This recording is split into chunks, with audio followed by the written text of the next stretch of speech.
Hi everyone, welcome back to the stream. Friday night again, 9 p.m. as usual, and 95 straight in. Wow, I'm impressed, guys. I'm impressed. Okay, let's see who's in the stream. I'll just say hi to Max Veit. He was in right at the very beginning of the stream there. Let's put these up. Okay, so JB, hi to you. Mike Hunt, good to see you, mate. Evening, Peter. Another wet Friday. Hope your week was good. Catch you in the starting 58 minutes. Well, you're catching me now, actually. Yeah. It's, if you're not in the UK, guys, it's miserable in the UK at the moment. It's raining and not great.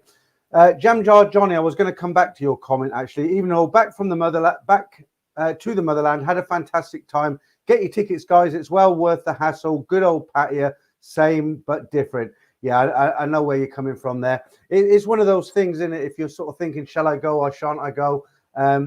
It's all the hassle, isn't it? But once you're there, it all goes out the window, doesn't it? It did for me as well. And obviously, from your comment, you've had a good time there as well. Leonard Ince, hi to you. Good to see you here. James Casey, Brian Street, how you doing? Shin Rana, nice to see you as well. Alex Dupont, let's explore Bangkok 2023. Danish Bacon, I did see that comment later on about Jeffrey. I haven't seen that video yet. I'll go and have a look at it. I do know Jeffrey. I did a video with him in Jumped In when I was then on his channel. He did one on mine as well. Paul Shackleton, hi to you. Hi, Peter from Weymouth. Happy to join. Learned so much from your channel. Any advice on how to make my TV, phone, and laptop talk to each other? I'm 62, man. I'm a dinosaur. I'm not very technical. I mean, the stuff you see me that I do on this channel, it took me a long time to learn, but I don't know. Maybe you were joking there. Red Pill Denmark. Hi, hello, handsome man. Oh, you're not wrong there.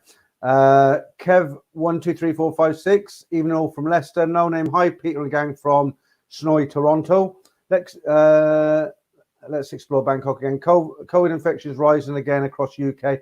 Yeah, it's not just the UK. It's I've got a bit of news from Thailand. Some good news and some not so good news. I don't like to say bad news. Look, there's a figures. I don't think anybody's really interested in these anymore, aren't they? But I put them up anyway.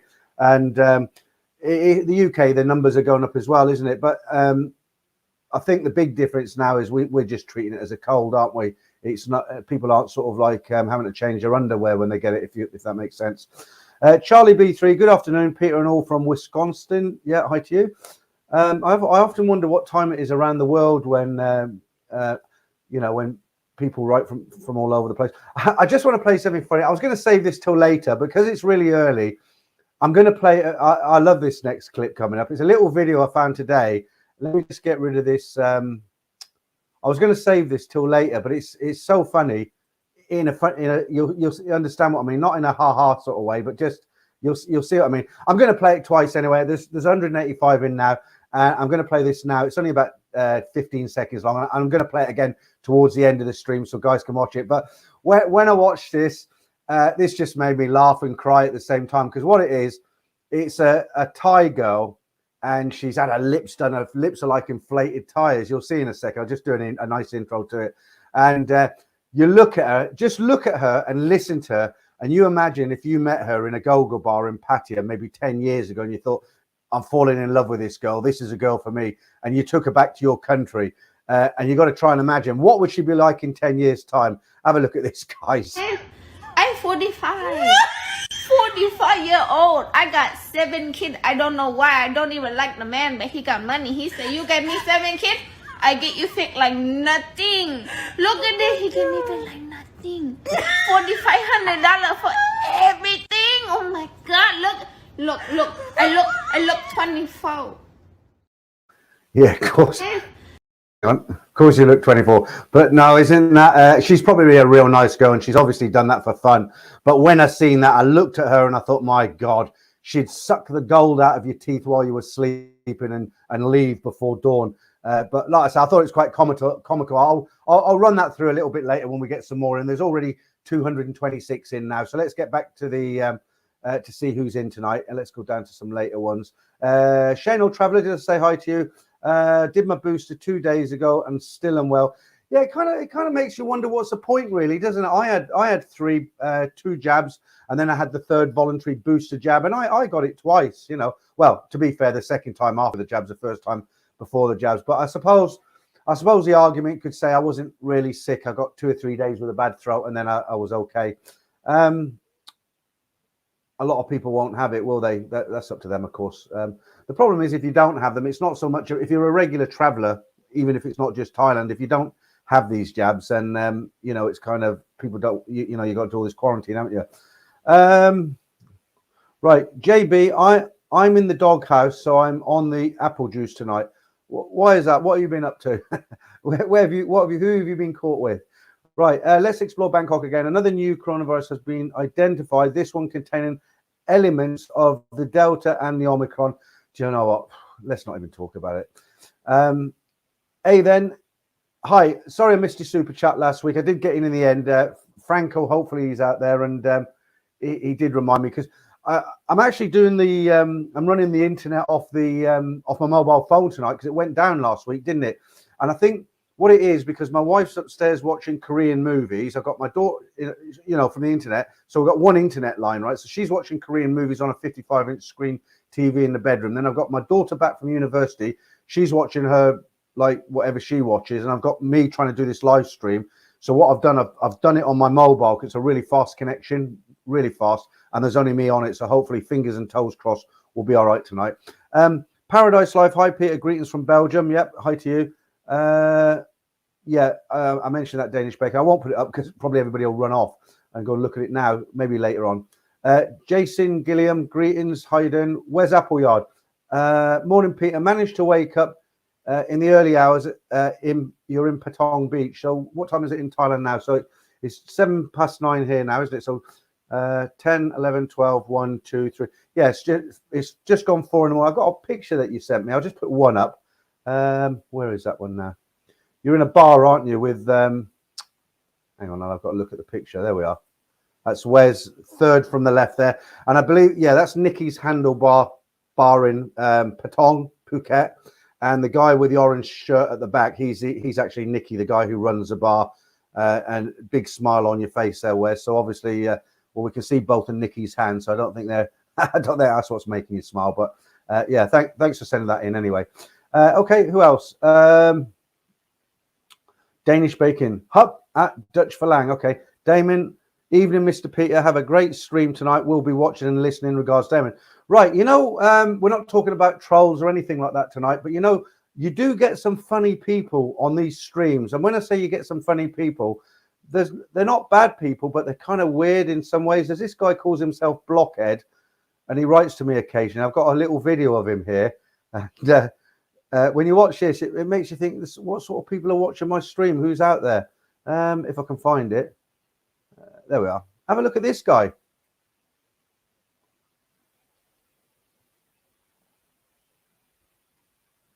Well, he looked happy, didn't he? He wasn't doing anybody any harm. There he is again, look.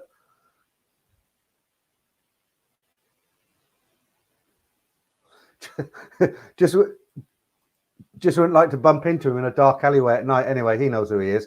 Right, enough of this nonsense. Let's get back in here and see who else has joined us tonight.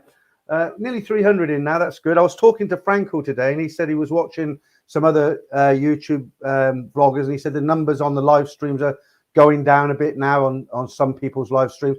I guess people just get bored of them, don't they? I mean, I there's nothing wrong with that. I mean, I've watched people's live streams, and I thought, I like this channel. This is really good. And when you've watched it for 3 or 4 times, you know, they've got to be doing something pretty good to stay in there. And I go on other streams occasionally just to see what everybody else is up to. And sometimes I recognize names and I think, oh, that guy used to come into my stream. I haven't seen him for weeks and weeks. So obviously they get bored, and maybe there's guys in here who get bored on other channels. But, you know, that's just the nature of the beast, isn't it? Right. Dutch Flang, Danish Bacon. Did you see those wet T-shirts? Cool. Where were they? Where were they? Right. Okay. Roger, how are you doing? You're in Brazil. We'll talk about what's going on in the changes in Thailand, not set in stone, but there's some good news for you. Let me say hello to a few more people, and then we'll get into that now. We're still not quite 300 in yet, getting close now. Right, Gemini Star, hi to you. Till, how you doing? It's handsome man, Peter. I know. That's what they used to say to me when I first went to Pattaya when I was 32. Now they call me handsome daddy. Which was a bit, they don't say handsome man anymore. Handsome daddy. Right. Rob, how you doing, mate? 19 days and counting down.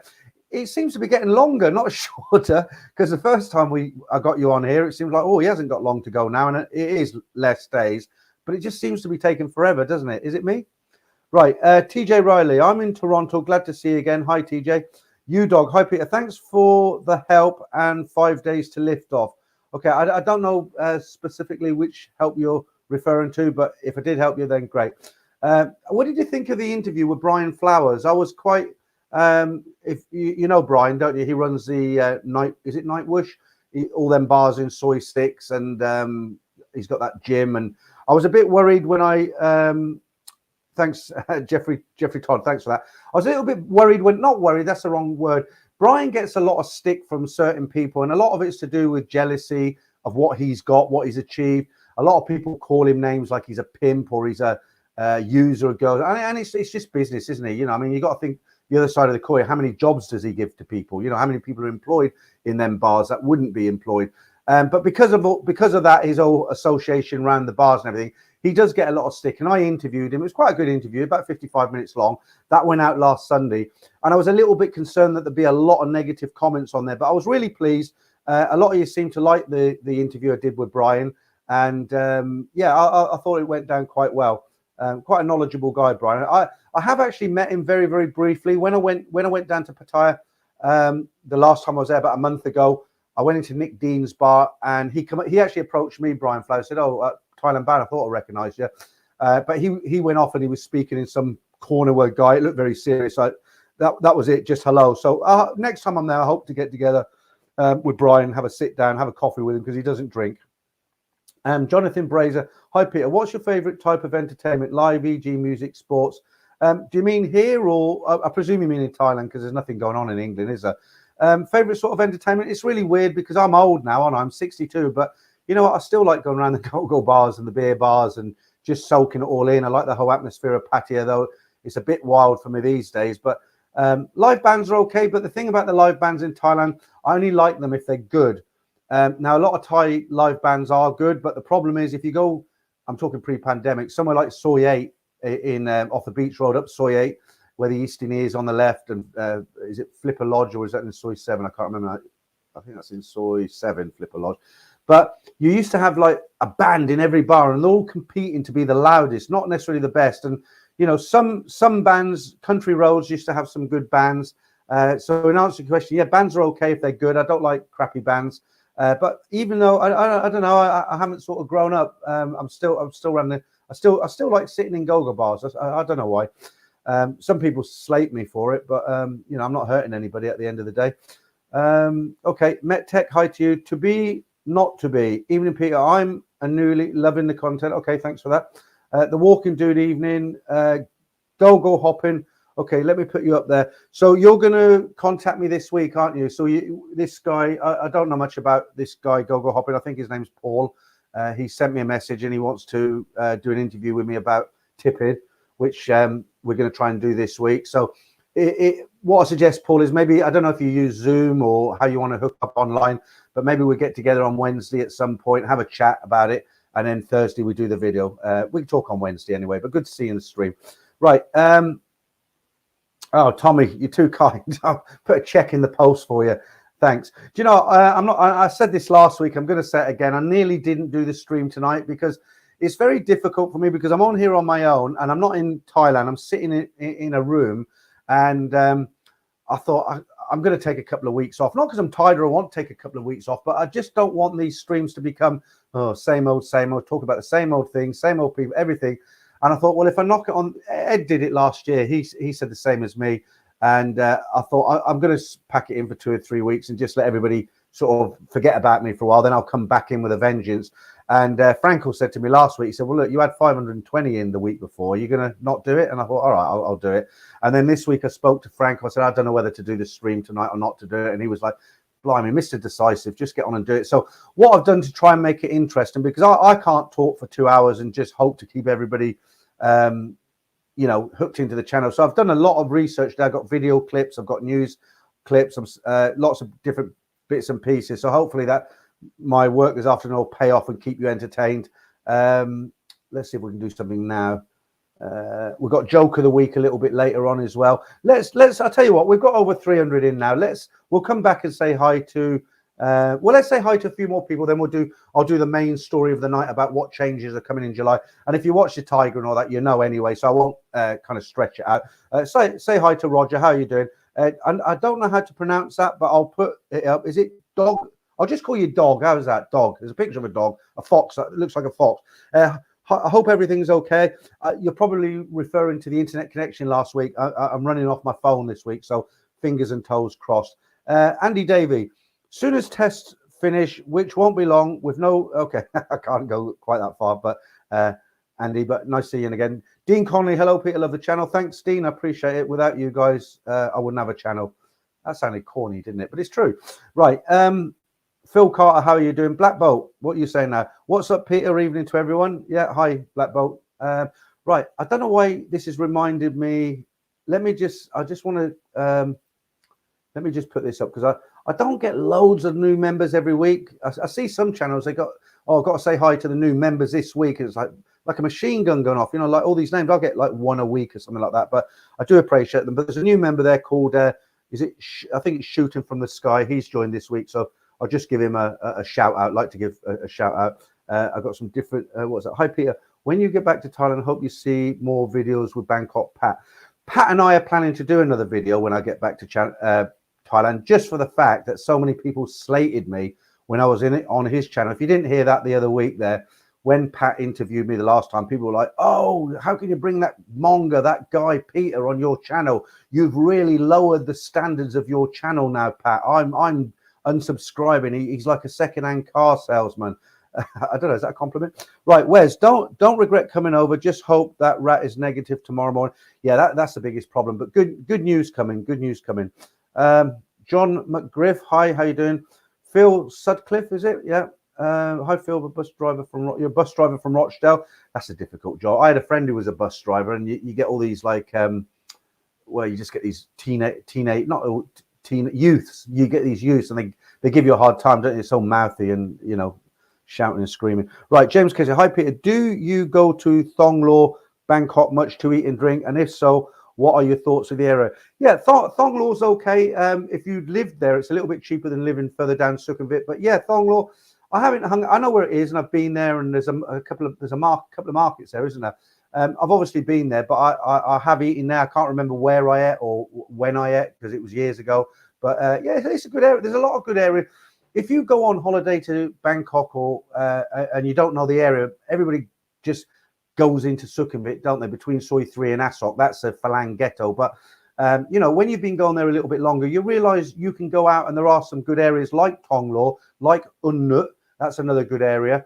And the further down the Sukhumvit line, if you're going out there to live or rent a property, rent an apartment, the further down the train line, the cheaper it gets. But yeah, I know Thong Lo. Busy junction there, I remember. Right, what's going on there? Let me get rid of that. Right, Tommy, the highlight. All right, we've done that. Right. See who else. David Champ. Good morning, Peter from Sydney. Boohoo. Hi, Charlie B3. Edward Butler. Jerry Cowell. Hi from Montreal. It's 4 p.m. Love the stream. Thanks, Jerry. Appreciate that. Dutch Rang. Hello, Franco. Javier.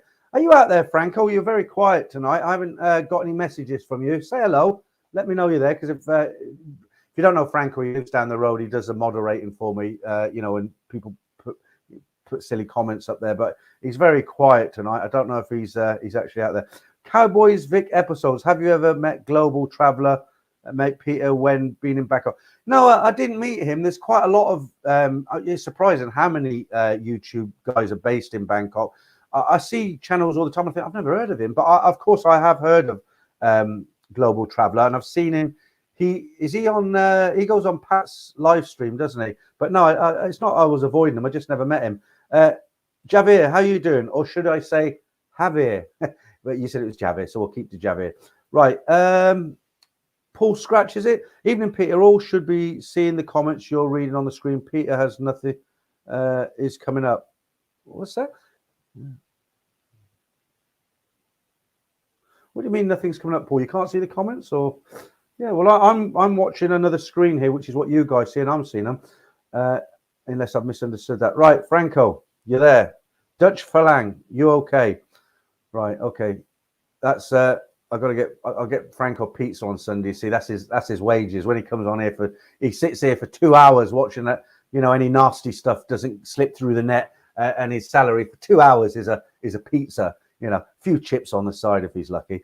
Right. Phil Carter, good morning from Australia. 8 a.m. in Australia. Danish bacon. That girl is Paul Hoskins type. Oh, you're talking about the one with the lips. We'll do that again. It's a bit too early. We've just done it, haven't we? But what a killer she is, isn't she? Can you imagine waking up? Oh, where's my gold gone? Right. Okay. Let's. I'll come back and say hi to everyone. Till, in the story last week, why didn't they go to the police about the lady being attacked in the hotel by her 4 guys? They don't, do they? They generally don't. I mean, I don't know if this is true. This is a story I heard years ago. This is what happened. Apparently, I don't know all the circumstances, but you're asking the girl. That was the one where the Swedish guy knocked somebody out and took the girl out of the room because they were, if you know what they were doing to her, if you listened to the story last week. And I had a guy write to me. He said I was causing racial. I was stirring up racial hatred because of the way I'd written it and everything. And it wasn't mine. No, what he said was because I said at the introduction of the video, I said, this will rev you up. And he wrote to me about 8 messages. I tried to explain to him. I said, no, it's nothing to do with racial. I did say at the beginning of the video, don't leave any racial comments or anything like that. It's just fact that it happened with these guys. And I just couldn't get him off my back. He kept on and on and on. In the end, I just blocked him. You can't win with those sort of people. You can block them, but they just keep coming back. If you don't block them, you try to explain, they just keep coming back for more and more. Okay, right. Let's do a story. So, right, you probably know this if you look around the sort of Thai news channels quite regular. Let me just get this up here. So, what's going on at the moment? I'm not going to talk about Ukraine and Russia too much, but what I will talk about is basically Thailand are in the crapper now, aren't they? Because they've had all the same as we've had for 2 years. They've had this pandemic. They've lost all their tourists. There's 7,000 Russians stranded in Thailand at the moment. 7,000 of them because their visas don't work, their cars don't work. And I've got a friend who actually tried to buy a ticket for his friend to get back to Russia. He's stuck in Thailand. Good friends with a guy in America, and he said, "Well, look, no, don't worry about it. I'll buy the ticket and I'll get it sorted out, and you can fly back to Russia." And every website he went on, as soon as he put his destination as Russia, the site just basically shut down. It was like not shut down, but I mean, it was basically like, nope, we don't want to know. So, I don't know what those guys are going to do. But so about this story. So the thing is with Thailand now, they have a problem. They have a big problem because they're losing a lot of money with their tourists. There's no Chinese. There's no Indians, although that's supposedly changing. I've got other stories about that. And what you might not realize is Thailand are a big exporter of cars to Russia. Now, obviously, they're not going to export any cars. Thailand do a lot of business with Russia, as they do other countries in the region. So it's just another stranglehold on the grip, for Thailand. So they're starting to think, well, what are we going to do about this? Maybe we should let these mongers back in.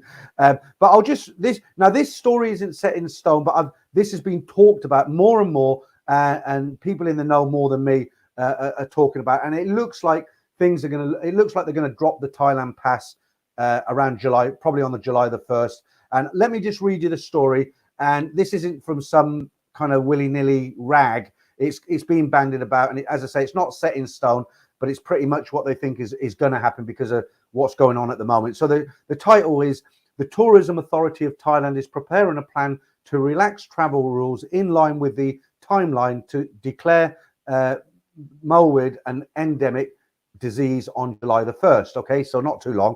And it's quite a short article, but you'll get it. It says the tourism goals for revenue and arrivals this year might be downgraded because of surge in oil prices and inflation caused by Russia's invasion to Ukraine, said the TAC governor.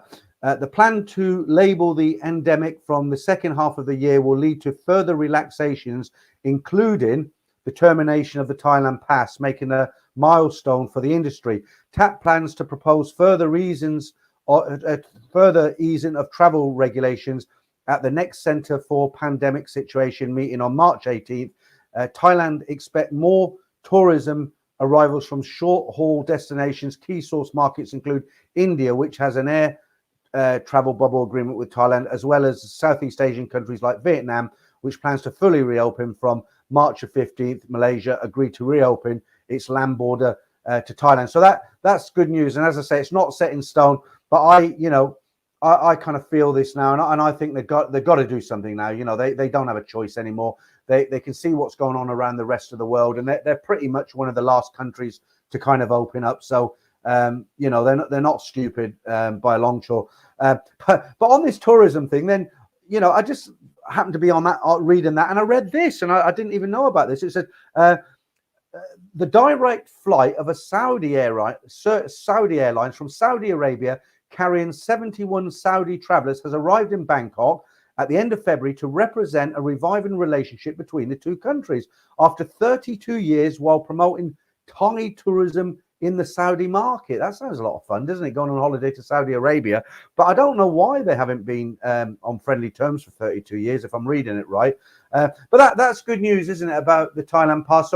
So from what I'm reading, I think what will end up happening is you'll have to show that you've had your 2 vaccines. That'll never go away, I don't think, not for years and years and years. But that's really easy because we've all had them, or most of us have had them. If you haven't had them and you want to visit Thailand, you're going to have to do a 10-day quarantine. If you really don't want to have them vaccines, you have to have the quarantine. There's no way out. They're not going to drop that.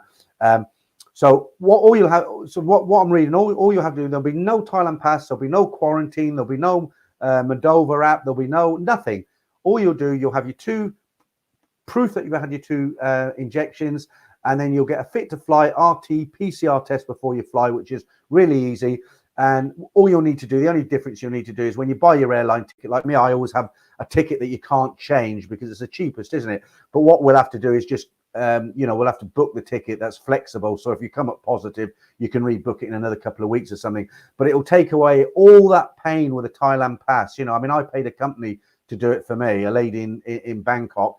But it was still a bit of a worry. And when I got it, it was like, yeah, I got my Thailand pass. But it looks like now, guys, that's all gone out the window. And, that's really good news. So let's have something to cheer us up a bit. Let's have another little clip. How about this? In Thailand, we don't say, ouch. We say, oi. Blimey, even a Thai lesson can sound sexy, can't it? Or what about this lady? In Thailand, we don't say I miss you or ฉันคิดถึงคุณ but we say คิดถึงนะคะ or คิดถึง Dear, oh dear, oh dear. Right, let's leave that for a moment. It's getting a bit hot in here. Let's say hello to a few more people, and we'll go back and do some of this stuff a bit later on. Right, Mark Hanley. Are all the mongers in? I pretty much think so, Mark. I think most of them are in tonight. The usual suspects, I always say. And we've got just under 400 people in the stream now, so that's really good news. Hi, if you've just joined us tonight. Del Boy, how you doing? I thought she was annoying. Was that the lady with the lips, or should we do her again? I'll do her again. If you just come in, because there's 400 in now, one more and we'll have 400. I did this when we had about 200. Now, this is just have a look at it. I won't do any more explanations on it, and I'll play it one more time at the end. I'm 45. 45-year-old. I got 7 kids. I don't know why. I don't even like the man, but he got money. He said, you get me 7 kids, I get you sick like nothing. Look at this. He gave me back like nothing. $4,500 for everything. Oh my God. Look. I look 24. It's that line where she says, I don't even like the man, but he got lots of money. That says it all, doesn't it? Right, I'll do that right at the end again, because some of the guys come in late. Some guys work late and they come in after a 10 o'clock shift or something. They come in half an hour before the stream ends. All right, let's get back into see what you guys are talking about. Tom Packer, how many jabs do Thailand require now? It's only the 2. I mean, I've had 3. A lot of people have had the booster, but the actual requirement is only 2. Michael Kassab, hi Peter from Melbourne. I think I said hi too early, didn't I? Right. I want to say hi to some. I got an itchy pecker tonight. I don't know why. Say hi to a few people I haven't said hello to yet. Carlo, let me put that up there because I don't think I can pronounce that. What are you saying? Hello from New York, 3/24, landing in Phuket. Question: Is bar girls versus freelancers? Question, is bar girls? Well, I don't really understand the question there, Carlo. Okay, I know you're landing in Phuket. Question, is bar girls versus freelancers? Come back and I'll answer it if you can, because it's not really a question, is it? JB, went back to that Thai restaurant to talk to that Thai stunner I told you about. Turns out it was a student from the Congo. Nice chap, but told him I wasn't interested as I only like Thai women. Okay, we'll have the joke of the week later on that one, JB. Right, let someone just give me a little super chat there. Let me just say thank you for him. Right, Andrew Farmer, is it Peter? You think mid-May should be a safe time to go in terms of things being open? Not May, and Andrew. Well, you can go if you do the Thailand pass, but from the news article that I just read out, we're looking at maybe 1st of July till they drop everything, aren't they? But thanks for the super chat, by the way. Okay, who else we got in here? I'll put Paul's up there. I don't know what he's going to say. Right, yeah, typical Paul one there. Right, Mark Epton, is it Peter? There's a lot that haven't had the Maxine. Don't listen to the media, all lies. Yeah, I know. Everybody's got to make up their own mind, haven't they? I mean, I can't persuade you my thoughts and vice versa, I would imagine. Okay. Stephen Austin. Apples and oranges, but Rock just announced the end to 7-day mandatory quarantine for arrival. Hope it spreads. Okay. Of course, a lot of guys aren't going to bother, are they? I mean, I speak to Damon, who's into this channel quite often, and he's not going to jump through hoops. But I think this year everybody will be going back. I really do. Paul F. Hi, Peter. First time viewing here, but been Thailand many times. Mongers will not go till no bar closes at 11 p.m. and go still closed. I'm not sure about that, Paul. I'm not a monger, as you know. But when I went out to Thailand in December, the go-go bars was closed. But I had a drink in Nana Plaza. You go in and they had some bars open. They had a live band there. Of course, it wasn't the Nana Plaza that we know. But there's plenty of bars. There's plenty. If you're into female company, there's plenty of females around a lot. The only thing that's not the same is the go-go bars are closed. And like I said to you last time, the fact when the bars close at 11, it isn't a problem because you just go out earlier. When they close at 9, for me, with my age, 9 o'clock wasn't a problem because I went out. Normally, when the bars are open till 2 o'clock in the morning, I'll go out about 9:30, 10 o'clock, and I'll stay out till 2, and then maybe grab a burger on the way back. When they closed at 11, I was going out at maybe 7 o'clock, and when they started closing at 9 o'clock, I was going out at 5 o'clock. But it doesn't make any difference. It was quite nice actually because it closed at 9. You could still buy drinks in 7-Eleven until midnight, and I went back and watched a movie and watched Netflix, and it wasn't that bad. Okay, let's have a monger quick. Right, JB, I was wondering why I like Ladyboys, and I was thinking it might go back to when I used to watch Gladiators and Wolfman was my favorite. Yeah, you're asking the wrong person, JB. Unfortunately, I couldn't answer that one. Right, Richard, got my Thailand pass this week and a scam email trying to get my personal details. So be careful. Yeah, there's a lot of that about. I got one from Well, I didn't get one from Argos. I got a message today, and it says, click here to claim your £500 Argos voucher. But of course, what would have happened? I would have gone to a spoof website, and it would have asked me to put all my details in. It was a phishing, message. Right, Sean, the girls were having fun in Nick's club this morning. All right, don't rub salt into our wounds. Right, Scott G, you're making our hearts melt, Peter, with those videos. Is there anything else we can do? Let's do a story with a photograph. Okay. Do you remember? Why aren't we doing this in the UK? This is what gets me. Thailand. People say things about Thailand, but I'm going to show you a photograph and I'll read the story. Why is this not happening in the UK? I don't understand. So there's a picture. I'm going to find the story now. Hang on. Right, here we go. So the title of this one is Convenient COVID-19 Testing. Say hello to ATK vending machines. Vending machines filled with rapid allergen test kits have been set up outside a hospital in the northern province, Nan, offering the 2 ATK for 100 baht. The vending machines allow people to purchase a test any time of the day or night. The vending machines have been placed in front of the Nan Hospital 1 and Nan Hospital 2. What a good idea. this is what I bought when I was there. Was the I've still got one actually. I bought a load of these. Do you remember when I got it? I tested myself every day, and that's actually a test kit from Thailand, and that was 100 baht. What's that? £2.50, $3. Still got it. Don't need to use it, but I'll keep it. It's souvenir now from when I was sick in Thailand. What a souvenir. Right, over 400 in now. Let's see who else has joined us tonight. We'll say hello to them. Taxi to Lao. Always good to see you in. Seems odd to ask 2 Maximes when the benefit of them wears off after 6 months. Yeah, I know what you're saying, but where you've got to have some kind of a benchmark, haven't you? Where do they stop? Do they just say, well, okay, everyone can come in, you don't have to prove you've had them? At least there's people who haven't had them.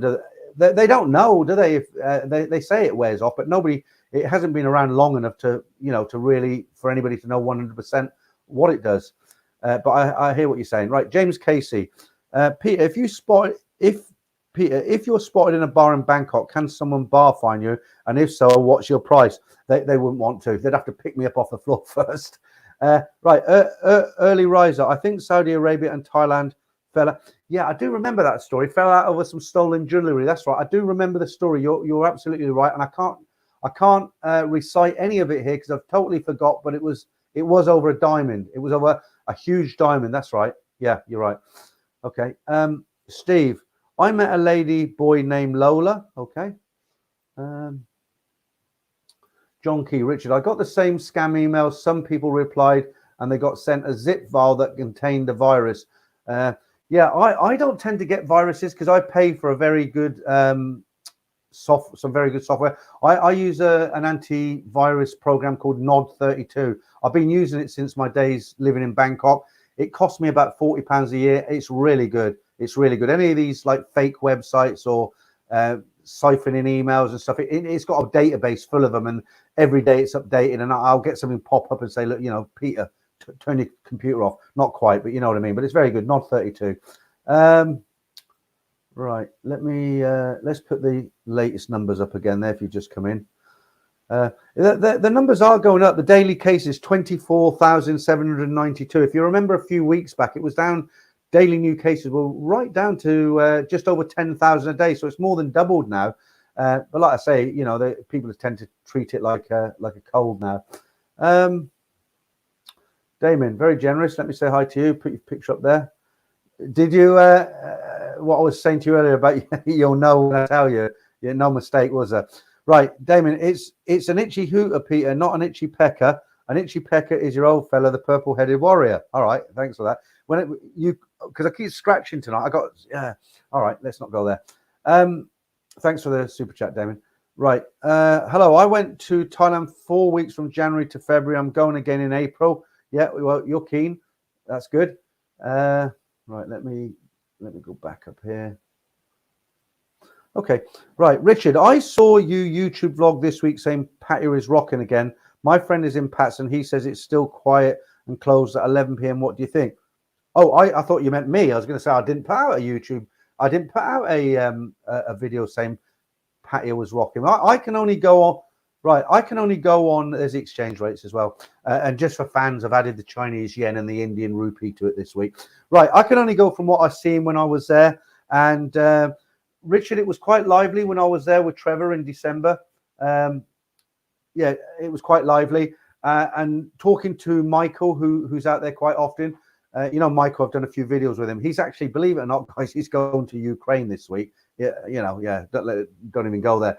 But apparently, before they brought in that 5th-day hotel thing, it was starting to get quite lively down there again. And then, of course, they brought that in, didn't they? The 5-day thing, and people thought, "Now, sod that. I'm not gonna bother with that." So yeah, I don't know. Maybe somebody who's been there recently can tell us. Right. Mark Hanley, Pete, come on, admit the mongering. I might have to get into some mongering actually, because I'm heading over. I've been doing a lot of stuff the last couple of weeks. I'm moving out to Thailand full time for now. That doesn't make sense, does it? Full time for now. I am moving out full time, but I mean, I'm not going to die out there. I will come back here one day, maybe 5 years, 10 years, 20 years. I don't know. But I'm moving out to Thailand. I'm now in the process of sort of winding things down. And I've had I don't know if I have had the luck yet, but I've got some good news. I've got a little property that I bought when I was younger to rent it out. And I've got a tenant in there who I gave his notice to, because he's always late with his rent. And he basically told the estate agent, you know, I'm not going anywhere until bailiffs are at my front door. And it can take up to a year. And they called me up this week and they said, oh, you know, the tenant who he said, can he have a reference? Because he wants to move out next week. I nearly fell off my chair. So I'll find out Monday. So if he does move out, then that's another kind of tick off the old mark, another footstep forward to going out to Thailand. So yeah, you know, and I'm going to put my house up for sale next week, and it's all happening now. It's all happening. Right, okay. Yeah, I forgot. Come on, I'm not actually. I know it's really hard to believe, isn't it? But so far I haven't been. But that might change. 69 Phuket. All the good stuff is for good societies, obedient ones. All right. Right. Capitals there. Tommy, I'm going. Peter, tell Eddie to contact Pat, please. I don't have. I mean, it's not like me and Ed are contacting each other every day. Occasionally, Ed will drop me a message. Oh, he did drop me a message last week. Actually, I was quite happy. He said it was actually quite a nice. It made me feel good because Ed's in Bangkok at the moment, and normally I'll message him and he'll answer me. It's very rare that he'll contact me off the back, as it were. I'll contact him and say, let's do another stream together. He's like, yeah, we'll do one. Wait till somewhere more interesting. I'll write to him and say, how you getting on with your visa? And he'll come back and say, yeah, bloody nightmare. I was jumped in and blah, blah, blah. So it's very rare he'll contact me. But he did contact me last week. He said, Peter, he said, I went out for a drink in Soy 7. And he said, I met this really cool American guy who recognized me from the channel. And what he was saying is he watches Thai vloggers, but he doesn't watch them all. But he said he religiously watches Thailand Bound because he likes the stories every Saturday. He never misses the stories. And Ed wrote to me and told me that. And that's quite a nice feeling, actually. You know, your hard work is, you know, someone appreciates your hard work. It makes you feel good. I'll be honest about it. You know, I'm not a, what's the word for people who are always looking for attention? Not a psycho. What do they call them? There's a word, isn't it? People are always, I know what it is. I've just forgotten it, but I'm not one of them anyway. But Tommy and Gung, Peter, tell Eddie. Right. Well, if I hear from Eddie, I certainly will. I don't know if that's, you mean just contact him, say hi and do something with him, or you're trying to pass on a message. Okay. Right. Roger, the story. Roger, how are you, mate? You're right. So far, so good. Everything okay? Right. Roger, the story of Nat and Dave is during the reality about gringos, frangs in Latin America. Yeah, it's pretty, Roger, it's pretty much the same in a lot of countries. It just so happens because this channel is about Thailand, Nat, if it was, where did you say? Latin America, it could be called, I don't know, Coco and Dave, couldn't it? You know, but it just so happens because it's a channel about Thailand, it was Nat, who's a Thai girl. But the actual story itself is, you know, it relates to a lot of countries where this happens, Philippines, Latin America, Mexico, those sort of places. But nice to see you in the stream again tonight. So we've been going 43 minutes, so I hope you haven't just come in. You know what I'm on about, don't you? Right, Austin Powers, people making money from a made. Okay, a lot of strong feelings out there tonight about this. 69 Phuket vending machines, yeah. Cohort 61. The problem is that the tests are not much more accurate than flipping a coin. Yeah, I thought that when I was positive in, you know, when I went to hospital, I was supposed to fly out, wasn't I? And I got tested positive. And at the time I was like, oh shit, I'm going to be taken to the hospital now for 10 days, you know, like Peter Alcatraz. But they, you know what happened. I won't go over the story again, but yeah. Right. Stuart Marston, still getting no, oh, that's right. You're the guy trying to get your, still getting no reply from AXA Thailand. Peter, just getting an absolute blank from them. Been home 2 months now. They now nearly 2K out of pocket. Thought I was safe with a firm like AXA. I don't know where they're based. Are they based in the UK or America? Because if they're based in the UK, if you go onto their website, I'm no expert. This is what I would do. It's a lot of money, 2K. I mean, if it was a couple of £100, I'd probably have just written it off because my time's more important. I would have just said, oh, a couple of £100, sorry. But £2,000 I wouldn't write off. I think what I would do, I would go onto their website, and most I know, especially insurance companies like insurance companies, they will have in the small print, it will say, you know, if you've got any complaints, we are regulated by, and they'll have somebody who they're regulated, and you can write to them and really take your time and lay it out and explain from A to B to Z what happened and why you're out of pocket, and it will get addressed. Now, it might take 6 months, but it will get addressed, because the whole reason for them to be set up is to stop companies doing what they're actually doing. But I'm surprised, because AXA is a very good company. But obviously, they're not working out for you. So you need to, you need to do that. You need to go onto the website and see who regulates insurance companies and write to them. Okay. Right, where's Appleyard?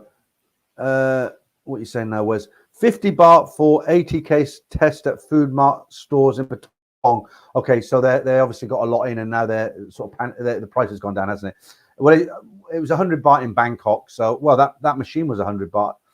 Right, Danish Bacon. Paul Hoskins, next to the Monger's 10 Commandments, please. Yeah. I did a video on that. I'm trying to get a video out on not every Sunday, but some Sundays now, because I'm doing the stories on Saturday, doing the live stream on Friday. Interviewed Brian last Sunday, so I've got quite an interesting video recorded. It's up there already, but it just hasn't been released yet. I'm going to release the stories are coming out tomorrow, and I'm going to release that on Sunday. And what that is, I've managed to figure out a way to answer a question that's always asked, and I've always said, look, I can't answer it. And what that question is, people say, look, I've never been to Thailand. I'm going for 2 weeks on holiday. How much money do I need? Or I'm going for a month. How much money do I need? Well, you can't answer it, because there's so many variables involved. There's so many. Some people stay in budget hotels and they don't take girls. Other guys will stay in, a mid-priced hotel and they take girls out every night and they ring the bell. So there's so many variables. So what I did, I thought, how can I answer this? Because obviously there's a lot of people who want to know, because I get asked this question time and time again. And I always say, I don't know, I can't answer it. And I figured out a way to answer it, actually. So what I've done, I've made this video that's going out on Sunday. If you know Thailand, that won't interest you at all. But I've actually done 3 separate levels. So I've done a budget traveler's budget, I've done a mid-price budget, and I've done a high-end budget. And I've just done the prices for everything, including the ladies. So I talk about non-alcoholic drinks, alcoholic drinks, restaurants, the different levels of restaurants, from food carts on the street to Thai restaurants to high, real nice places, hotels, budget, mid-priced, 5-star. And then I talk about the ladies' drinks, how much you'll pay for them, where you are. Bar fines, how much you'll expect to pay for a bar fine from a beer bar in Bangkok as opposed to a beer bar in Pattaya, for instance. Go-go bars, how much is a bar fine? How much will a girl charge you for her company to go and have dinner with her? How much will a freelancer charge you? So I've gone right through it. And I think anybody who really genuinely wants to know prices, what they can do, they'll know what sort of a traveler they are. So if I watched it, I think, right, okay, I'm not going to stay in a shithole, but I'm not going to stay in the Landmark. I'm going to stay in a budget hotel, but a nice, clean, reasonably priced budget hotel, not the cheapest of the cheap, not a hostel, right? So I would know, okay, he said it's this much for where I want to stay. So that's where my budget for 14 days would be, that much. Okay, I'd eat in these sort of places that he's mentioned. So I know each meal will cost this. I eat 2 meals. So they'll be able to work it out. And whether they're going for a week, 2 weeks, a month, whatever level of traveler you are, you should be able to work out how much you'll need. And I do say at the end of that video, always take 50% or at least 30% more than you need, because there's nothing worse. If you go on holiday to Thailand, there's a lot of things. People say, oh, it's so cheap, you don't need any money. It's not as cheap as it used to be. But let's just say it was cheap. You're still going to spend a lot more money than in your country, because there's just so much more to do. There's so much more to spend your money on. All right, so that's coming out on Sunday. I've already done that. Right. Mark Hanley. Right. I know a top mongering story. Cost the monger a lot of money at Bumrungrad Hospital. All right, send it in, Mark. You know my email address, don't you? There it is there. If you sent me a story and you're thinking, why hasn't he read my story? If I haven't sent you a message saying, sorry, I can't use a story, I don't send that email out very often, maybe once or twice. I'll just say, look, I can't use it because there's too much slang and I haven't got time to edit it. If you want to go off and edit it yourself, send it back, I will. So if you haven't had one of those emails, I will read your story out, but sometimes I get a bit of a backlog. Other times I don't have so many. Next Saturday, not tomorrow, there's a story that a guy sent in. But what's great about this story, he sent me about about 6 to 8 photographs of Pattaya and Soi 4, but they were taken on a Brownie camera around 1968. So I'm going to read his story out and I'll tag these images onto the end. So they should be quite interesting for you. So Mark, there's my email address. So if you want to send that story in any time, please feel free, and I will change names and all the rest of it. Right, Kevin, someone get the Jock itch spray. All right. Paul Shackleton. Saudis in Pattaya. I've lived in the UAE, and the Saudis won't like Pattaya. Woman, okay, right. Right. Okay. Scott G. Peter, would you definitely not consider setting up a little bar or coffee shop when you're in Thailand, since you now have many subscribers you'd love to meet? No, it's, you know what, it's just what Pattaya needs, isn't it? Another beer bar. No, I wouldn't, Scott. It's not me, for a simple reason. I wouldn't want to be tied to I've worked hard all my life, really hard. I've never taken a day off. I'm not looking for any medals for doing that. My era, it was normal to do that. But it's when I go out to Thailand and I want to be able to relax. I don't want to have to. There's nothing worse than having to go into your bar every night. I've seen it happen with other guys where they've gone to a place like Pattaya. They thought it was great. They've met Knock and opened a little bar, and they thought they'd be living in paradise. And you know what? Paradise becomes hell because they have to go into this little bar. You know, they get hassled by the local mafia and all the rest of it. And it's like, no, it's just something I wouldn't want to do. Even if I wanted to do it, I wouldn't do it, because I've seen so many horror stories with guys that open bars. I'm not talking about the bars, the big bars with a lot of financial backing, you know, places, not Hooters. I'm not talking about Hooters or international. Bars like, you know, the big bars in Nana Plaza now, they've got some very big bars. I don't mean as in size. I mean, there's a lot of investment in them. Companies are behind them. They're fine. But I'm talking about, maybe I'm going back in time a bit, but you used to have a lot of guys go out there. They'd sell their house that they'd, you know, they get a divorce, they get half the money. They'd go out to Thailand. They met a little girl who they'd shacked up with, and they'd rent a beer bar. They give $1 million baht key money, which is about £25,000 to get into this bar. And it wasn't even a bar as you go in a door and it's got 4 walls. It was just like, you know, a straw roof open, you know, a typical kind of beer bar. And, you know, they try and give it a go, but it's a really, really difficult business to be in. Do you think about the last time you were in Pattaya? I mean, if you're walking down the beach road, I fancy a beer. Where can I find a bar? You know, even Stevie Wonder could find a bar in Pattaya. They're not short of bars. Omar. Hello, Peter from the USA. Good news about your tenant. Yeah, fingers crossed he follows through. Yeah, hopefully. I mean, if he doesn't, I'll probably, I'll be part of the flying club. Okay, yeah. Say, let's explore Bangkok. Said the same thing. Mark Hanley. Pete, did you lose a bit of weight over there? Look a slimmer, mate. Mark, you've. I lost 22 kilos. I've actually put a few kilos back on. I've got a video on the channel how I lost 20 plus kilos in 6 months. But yeah, I did. If you look at some of my older videos, you know, it was a bit much actually. Right, Dave Andrew. Hi Peter, drinks are open now. Enjoying a backdrop tonight. Yeah, the ladies in the backdrop. Let me change that and put something else on for a while, and then I'll come back to that because it's quite nice, isn't it? Let's put a late night one on there. There we go. I don't know where that was taken. Right, okay. I'll put that one back up later. Yeah, you're right. That's it. That's the word I was looking for. Sean says narcissist. So that is right. Let me just read. I like reading these deleted messages that Franco jumps on. Okay, yeah, that wasn't at me. That wasn't nothing against me, but it was a bit fruity. Let's put it that way. Yeah, Sean, that's the word I was looking for. Narcissist. So if you've just come in and you wonder what we were talking about, somebody complimented something on the channel. They said they like the stories and they give me a real nice compliment, and I was telling everybody about that, and I said it's really nice to receive compliments like that, but I was trying to say, look, I'm not a narcissist. I'm not somebody who goes out looking for, look how great I am, and I couldn't think of the word. And Sean, you're right, it's a narcissist, so thanks for that. And Black Bolt, look, double header there. Right, what should we do now? Lots of people say hello to still, but we'll do some other stuff. Let me just write there. Tim Kiwi, Saudi tourists stopped. Yeah, that's right.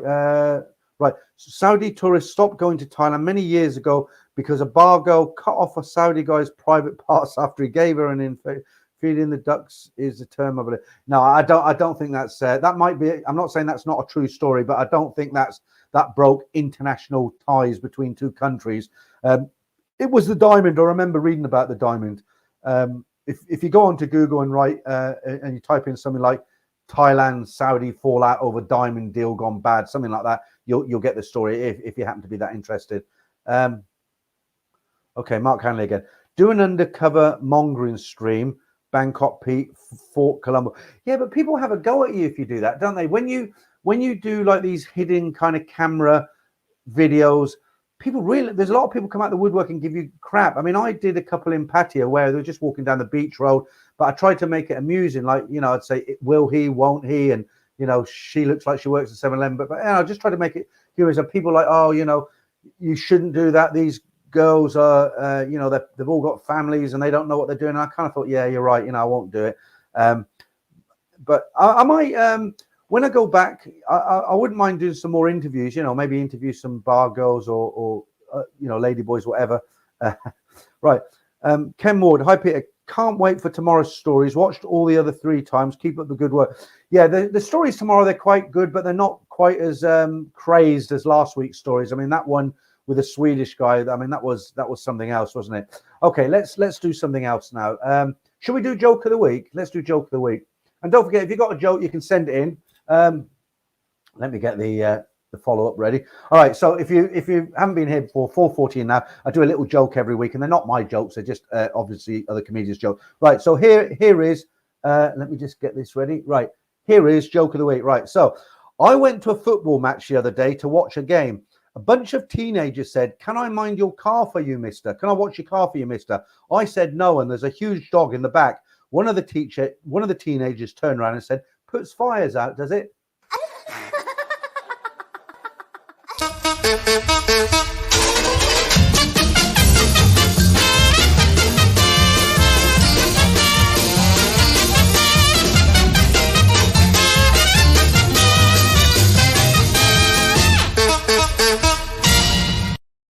There you go. That was pathetic, wasn't it? That's got to be the worst joke I've told on here. But you know what? Right, I'm going to grab a beer, guys. I've got the Kronenbergs lined up again. So if you'll excuse me for a minute, we're an hour into the stream. I'll try and keep it going for another hour. I've got some more videos to show you, some more funny clips, and of course some more news stories. And I will try and say hi to the rest of you guys. So give me 2 minutes. I'll just go and grab some beers out the fridge.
All right, I'm back.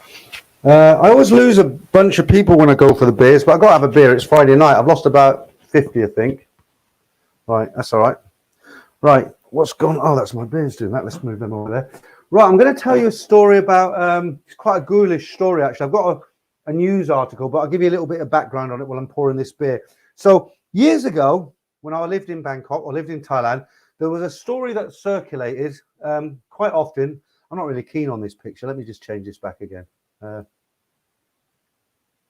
that was much nicer. There we go. Yeah, about was a story that circulated around Thailand, Bangkok, and it was feasible, but I never found out if it was true or not. And what the story was that there were certain people that actually woke up in a bath of ice. And what had happened is they'd gone out, somebody had put drugs in their drink or something like that.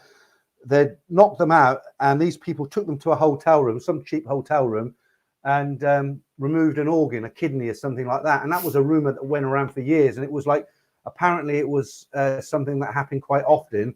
And they'd wake up in a bath full of ice with just a note there saying, seek medical attention as soon as you can. And I never found out if that was true or not. But let me stick this picture up, because there is a story out today about a Thai lady it actually happened to. She went to Cambodia to work in a call center, very badly treated by her employers.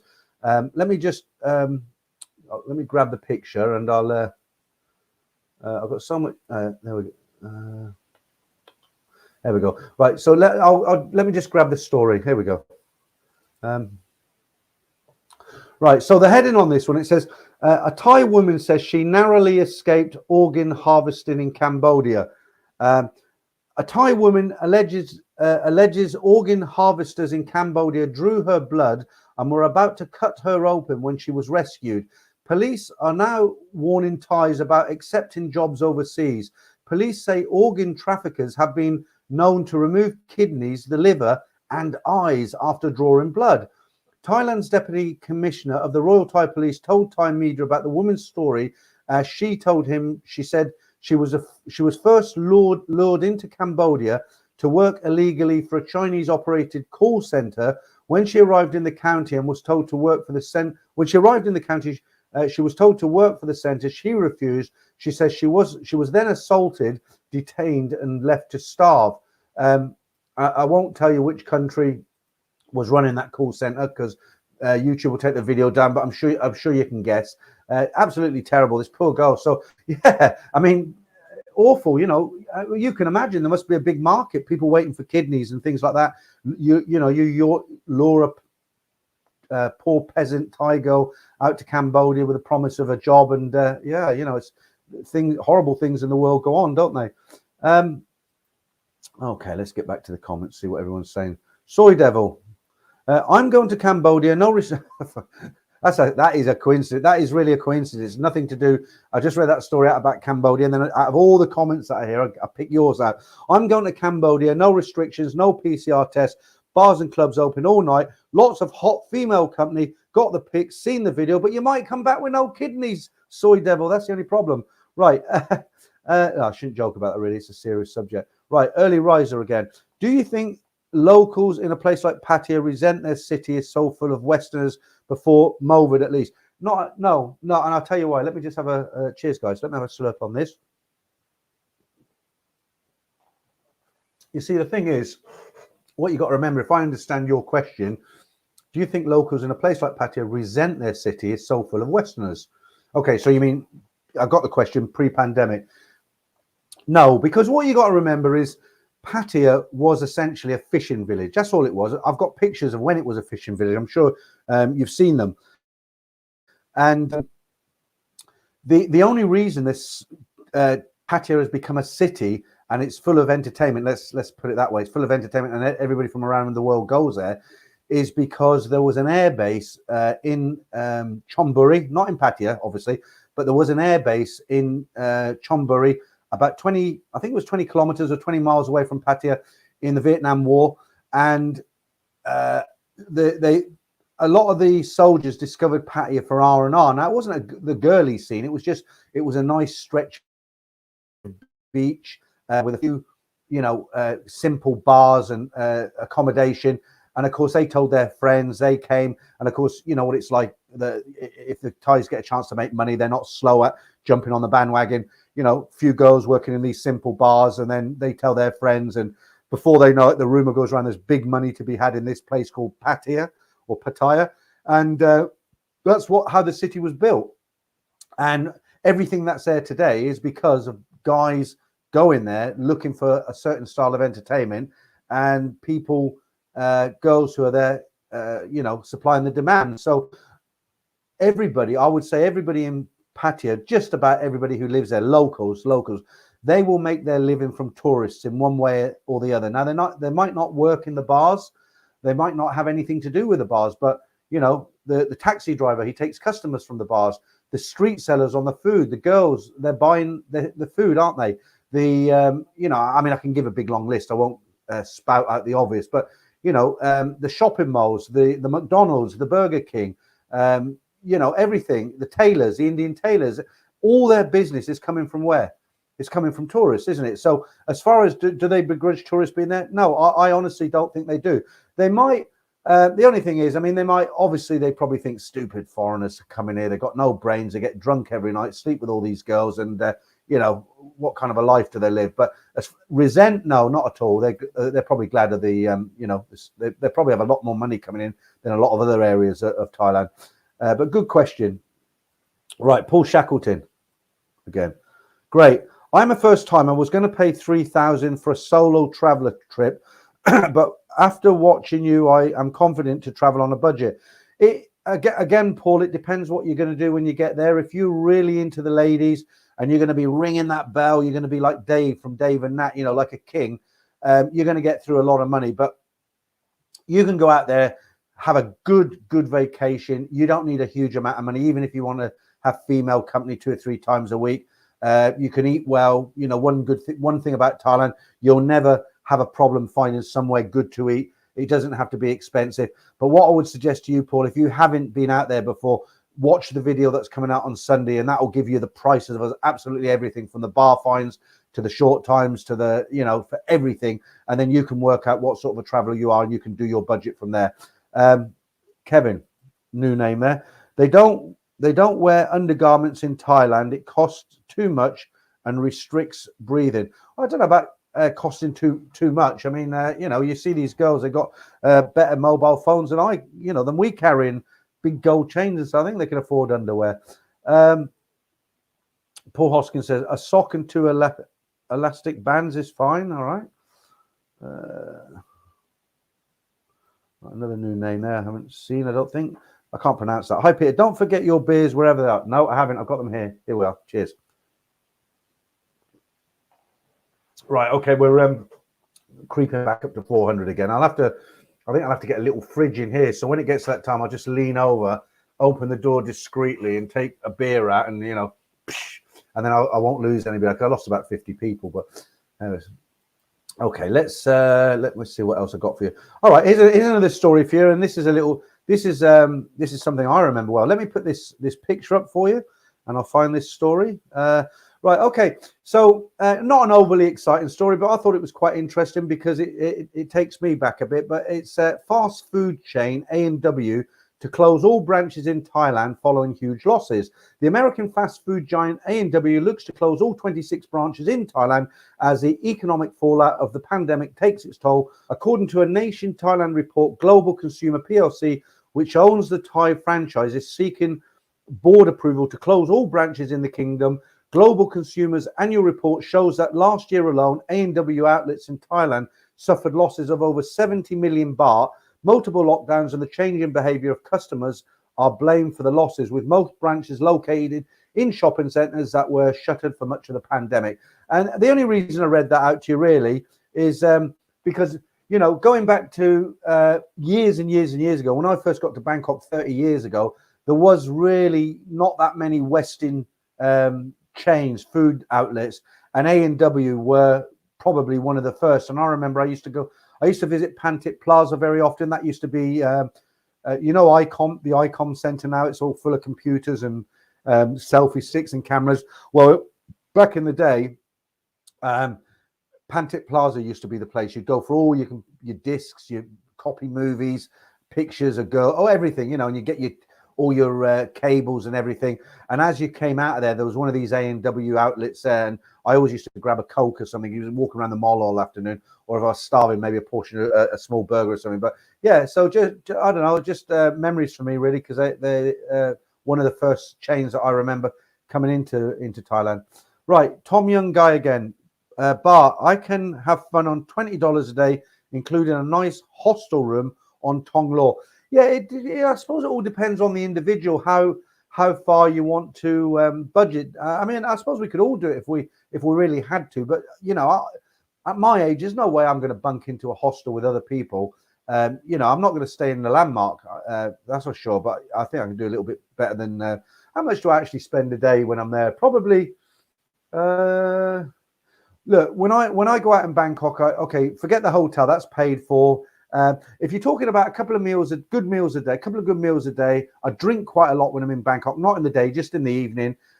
Everything all in, I probably spend, when I'm out with Simon and we're out all night, probably, it used to be probably 1,800 baht a night, but the last few times it was kind of close to 4,000 baht a night because we were buying drinks and really not looking at prices, and probably nearly £100 a day. But when you think about it, it sounds a lot, £100 a day.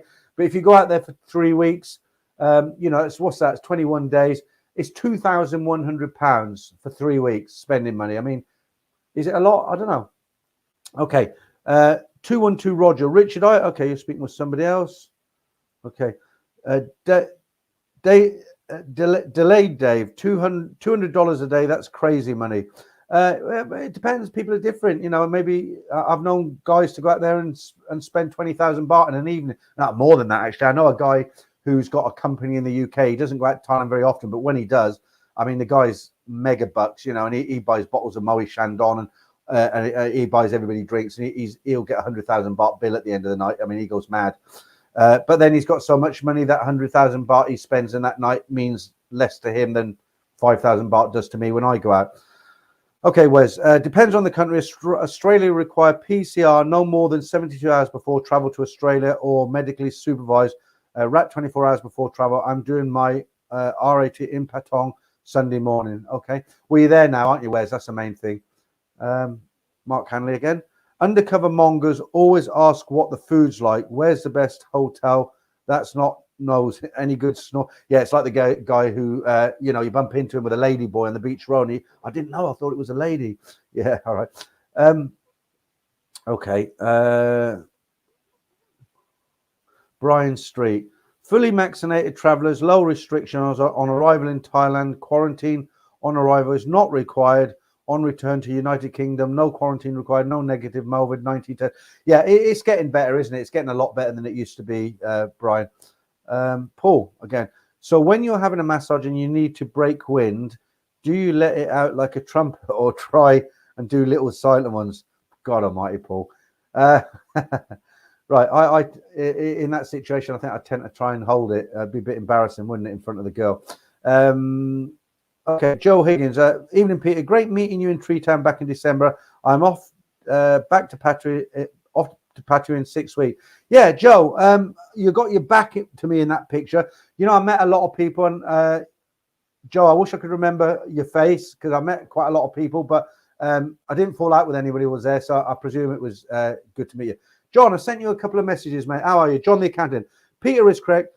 You do not want to have to commit yourself to a bar or restaurant, a bar where you are trapped by the hours 7 days a week. That is the reason we leave our country to Thailand. Yeah, Brian Flowers, who I interviewed last week, he came out with a very interesting line. He was talking about making a business, and he said, look, he said, I've got a team, I've set it up so it runs itself virtually. And I enjoy life in Thailand, whereas some people, what they do is they buy themselves a job. And I thought that was quite an interesting comment that he meant. So what he meant by that actually was that, they'll go out, they'll open a business, but they're tied to that bar. So they have to go in every day at 4 o'clock in the afternoon, set it up, open it, whatever time they open. And they've bought themselves a job, haven't they? Because they've got to go in every day. And, like I said earlier, and John's sort of agreeing with here, that's not why we leave our country, is it? To be tied to a beer bar. And don't forget, I mean, I'm not being derogatory towards anyone. You can have a beer bar and you can get, if you're lucky, 50 customers, 100 customers come in that bar in a day and night, but you won't remember them 50 customers. You'll remember the one arsehole that comes in. The guy starts touching the girls and swearing and do you know who I am and your country's crap and all. That's the one you'll remember. And you'll have to deal with them sort of people. Do you really want to go out there and deal with, the absolute dicks? I certainly wouldn't. And John, while you're here, I haven't got the link yet because I'm not that close. But when I get the link, then obviously I will send it to you. That's the link for the tax exemption we were talking about. Good to see you in the stream. Right. Kevin, Paul turnover coffee. Oh, the answer to Paul's there. I'll put that up there, but I'm not saying it. Okay. Scott G says, yeah, I appreciate your answer. Having a bar coffee shop in Thailand. So Scott, the thing is, if you have a bar or a coffee shop, obviously a coffee shop, you're going to get a lot less hassle. It's more regimented, but you're still tied to it, aren't you? Unless you've got enough money to open something big and employ a manager, you're still going to have to oversee it, which isn't as bad as going in every day, I know. But then you're kind of competing with the ties now, aren't you, when you start doing stuff like this? Nothing wrong with that. But I think the easiest way to answer your question is you're better off making your money in wherever you live. Keep making it until you've got enough to retire, and then go out to Thailand.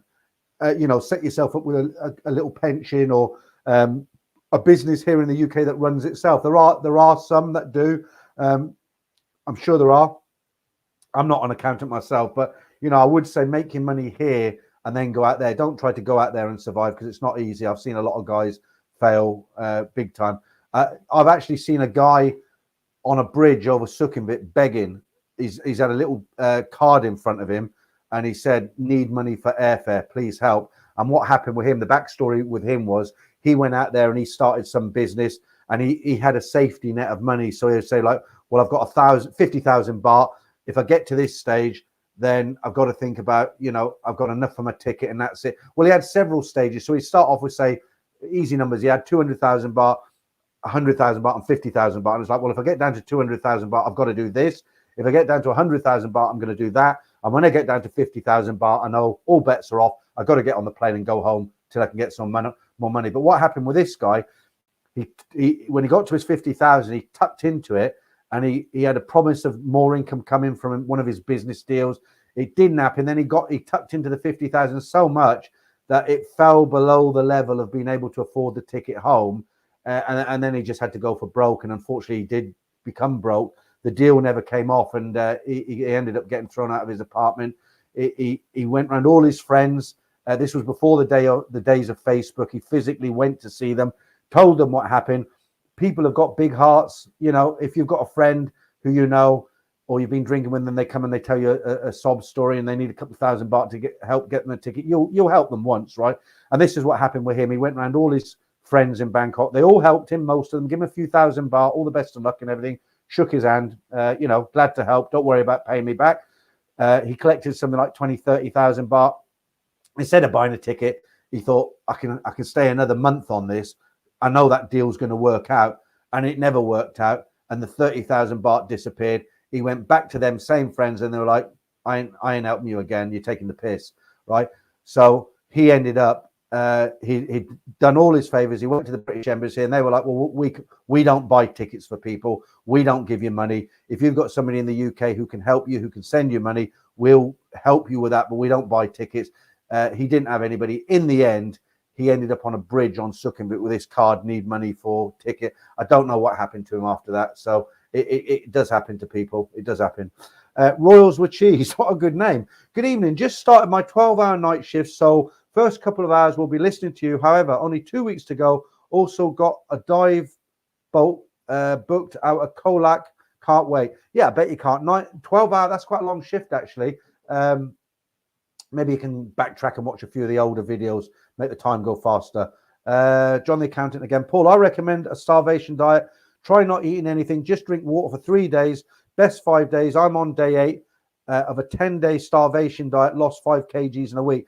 Yeah, but the thing is, John, that's Shane, the cricketer who died recently. That's what he did. He was on a 10-day liquid diet, wasn't he? I know he had heart problems, but, I don't know. Is that the way to go? I'm not a doctor, so I don't know, but I'll take your word for it.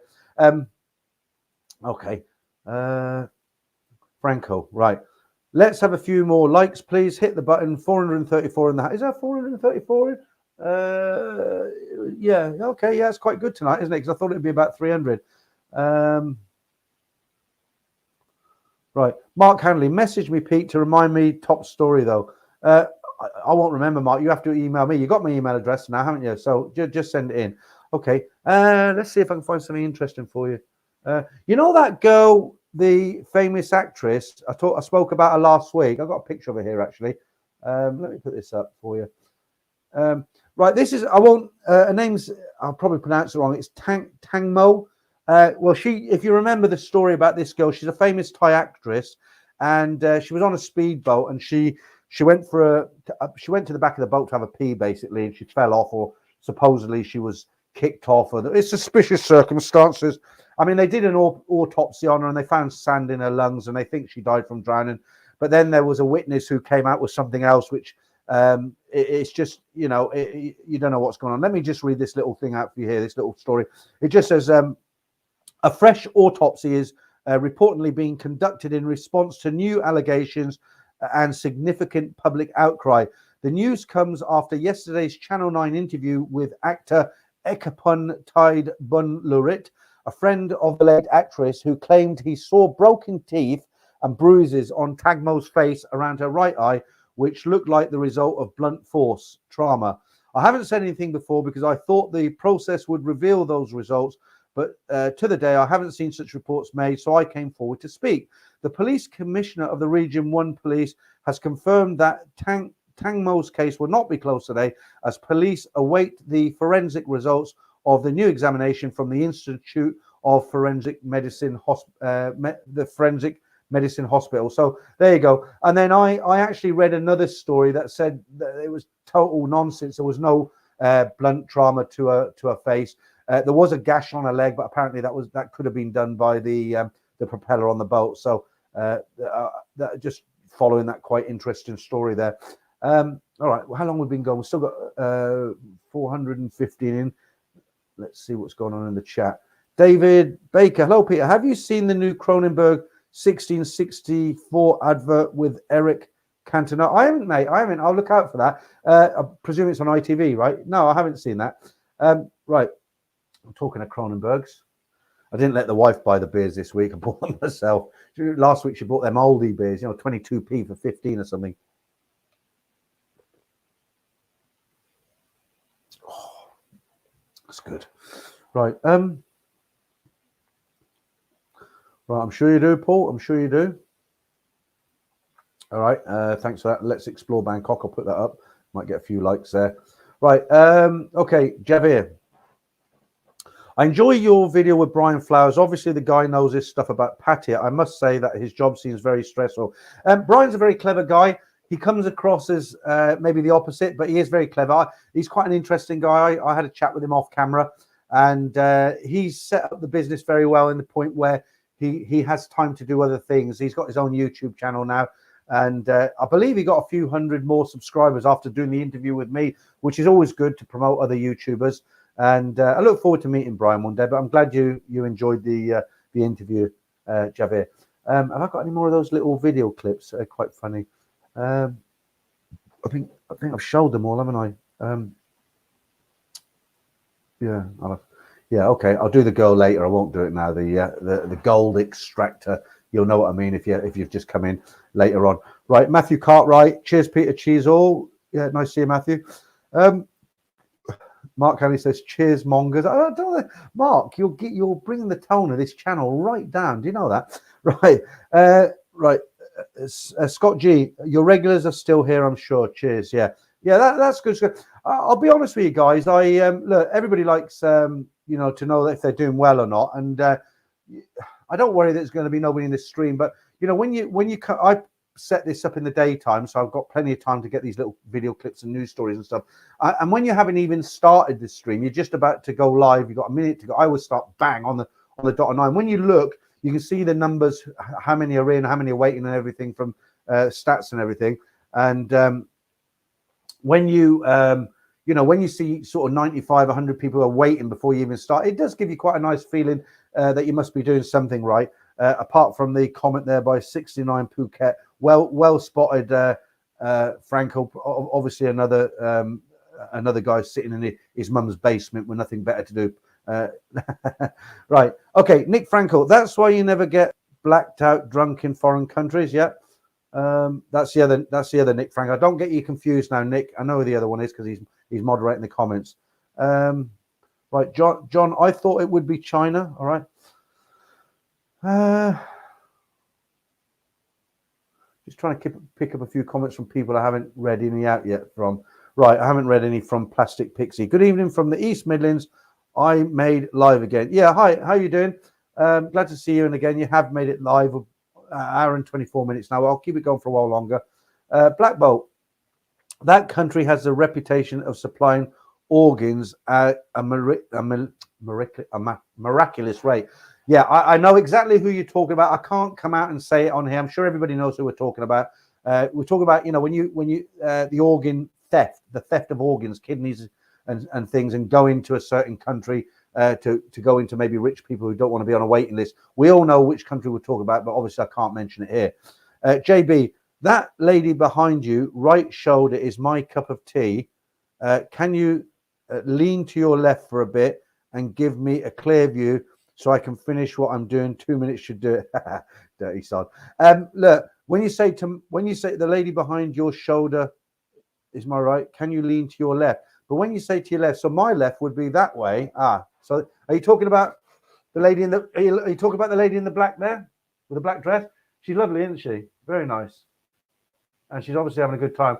But I would imagine she doesn't work in a bank, and what gives it away? If you look at her tongue, there's a little ball in the middle of the tongue. You know what I mean? And let's leave it at that. Right? Yeah, she is very pretty. Okay. Right, Javier says should be drinking Chang tonight.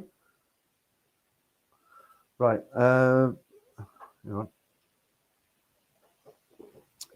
Taxi Talal. Peter, do you remember any of the bars you used to go when you worked in Konkan? Do you know what? When I worked in Konkan, there wasn't a lot of bars out there. There was I can't remember the name of the area, but there was let me think now. There was one particular. Don't forget, you're going back 19.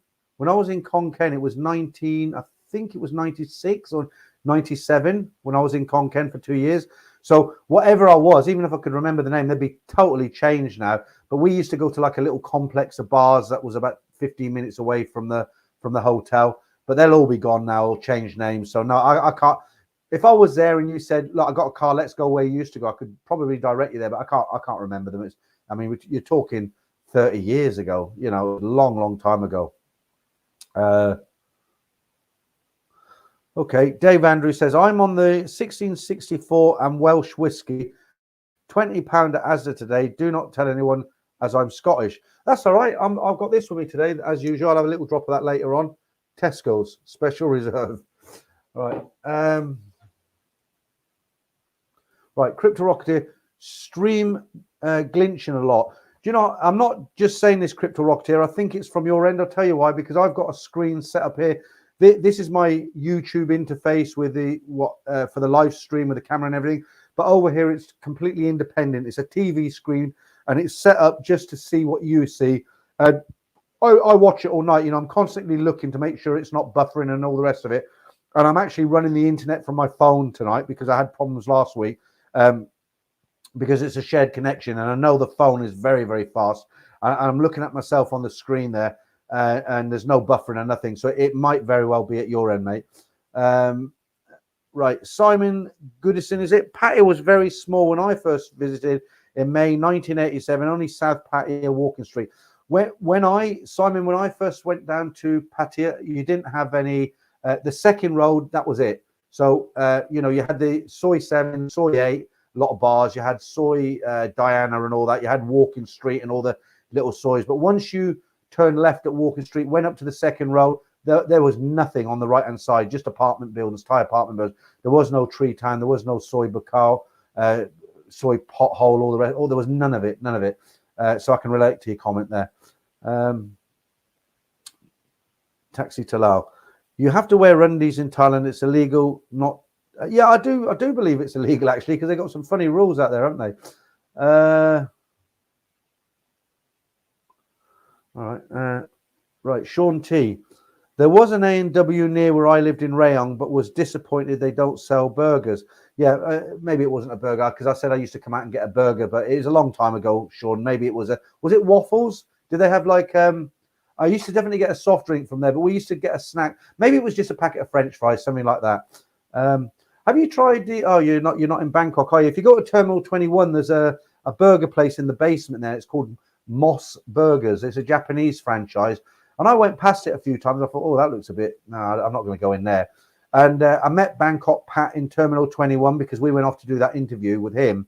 And I was waiting in Subway. I just bought a coffee and I sat outside, I headphones watching the YouTube, and I was waiting for Pat to come down into the food court. And when he come down, he was saying, I'm a bit hungry. You mind if I get something to eat before we go off and make a video? I'm like, fine, no problem. 3 p.m. And he said, I like these Moss burgers. And I thought, well, when you're in Rome, and it was they were really good, actually. Very, very good. So if you're ever in Terminal 21, Moss burgers, very good. They're not great big things like you get in Burger King or you can imagine Japanese, everything's small, isn't it? Small portions. And, but they were good. They were good. Right, Crypto Rocketeer. That glitch in MSG was read 20 minutes after I wrote it. It was just for about 1 minute. Might well have been my... Okay, yeah. Yeah, no, it should be pretty good tonight because I'm on, like I say, I'm on the phone. I don't want to take a chance. I've got plenty of bandwidth on my phone. They still call it bandwidth, right? Okay, where's again? Right, love Pantit Plaza. Went there when my missus and her sisters were dress shopping for their sister's wedding, 2014. The missus knew I was so bored, so told me to go to Phuket for a few days. Yeah, I remember you saying. The thing with Pantit Plaza. Years ago, it used to be like the ICOM Center. Like I said, it was full of computers, and even if you you didn't really need anything. It was a good afternoon out if you're a bit of a techie. I am a bit of a techie, even at my age. And the thing is, you could go there and just walk around 6 floors of electronics.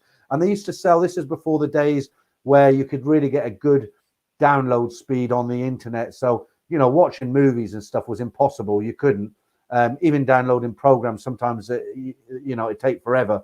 And, you get all these copy DVDs, all these new films that came out, for 100 baht or something. And they sold these kind of like sexy CDs, as well. Not that I bought any of them, but, but it was a good place to visit in the afternoon, a good afternoon out, actually. But when I was there, not this last time, 2 years ago, I went back and I thought, I'll go to Pantit Plaza just for a look out of interest.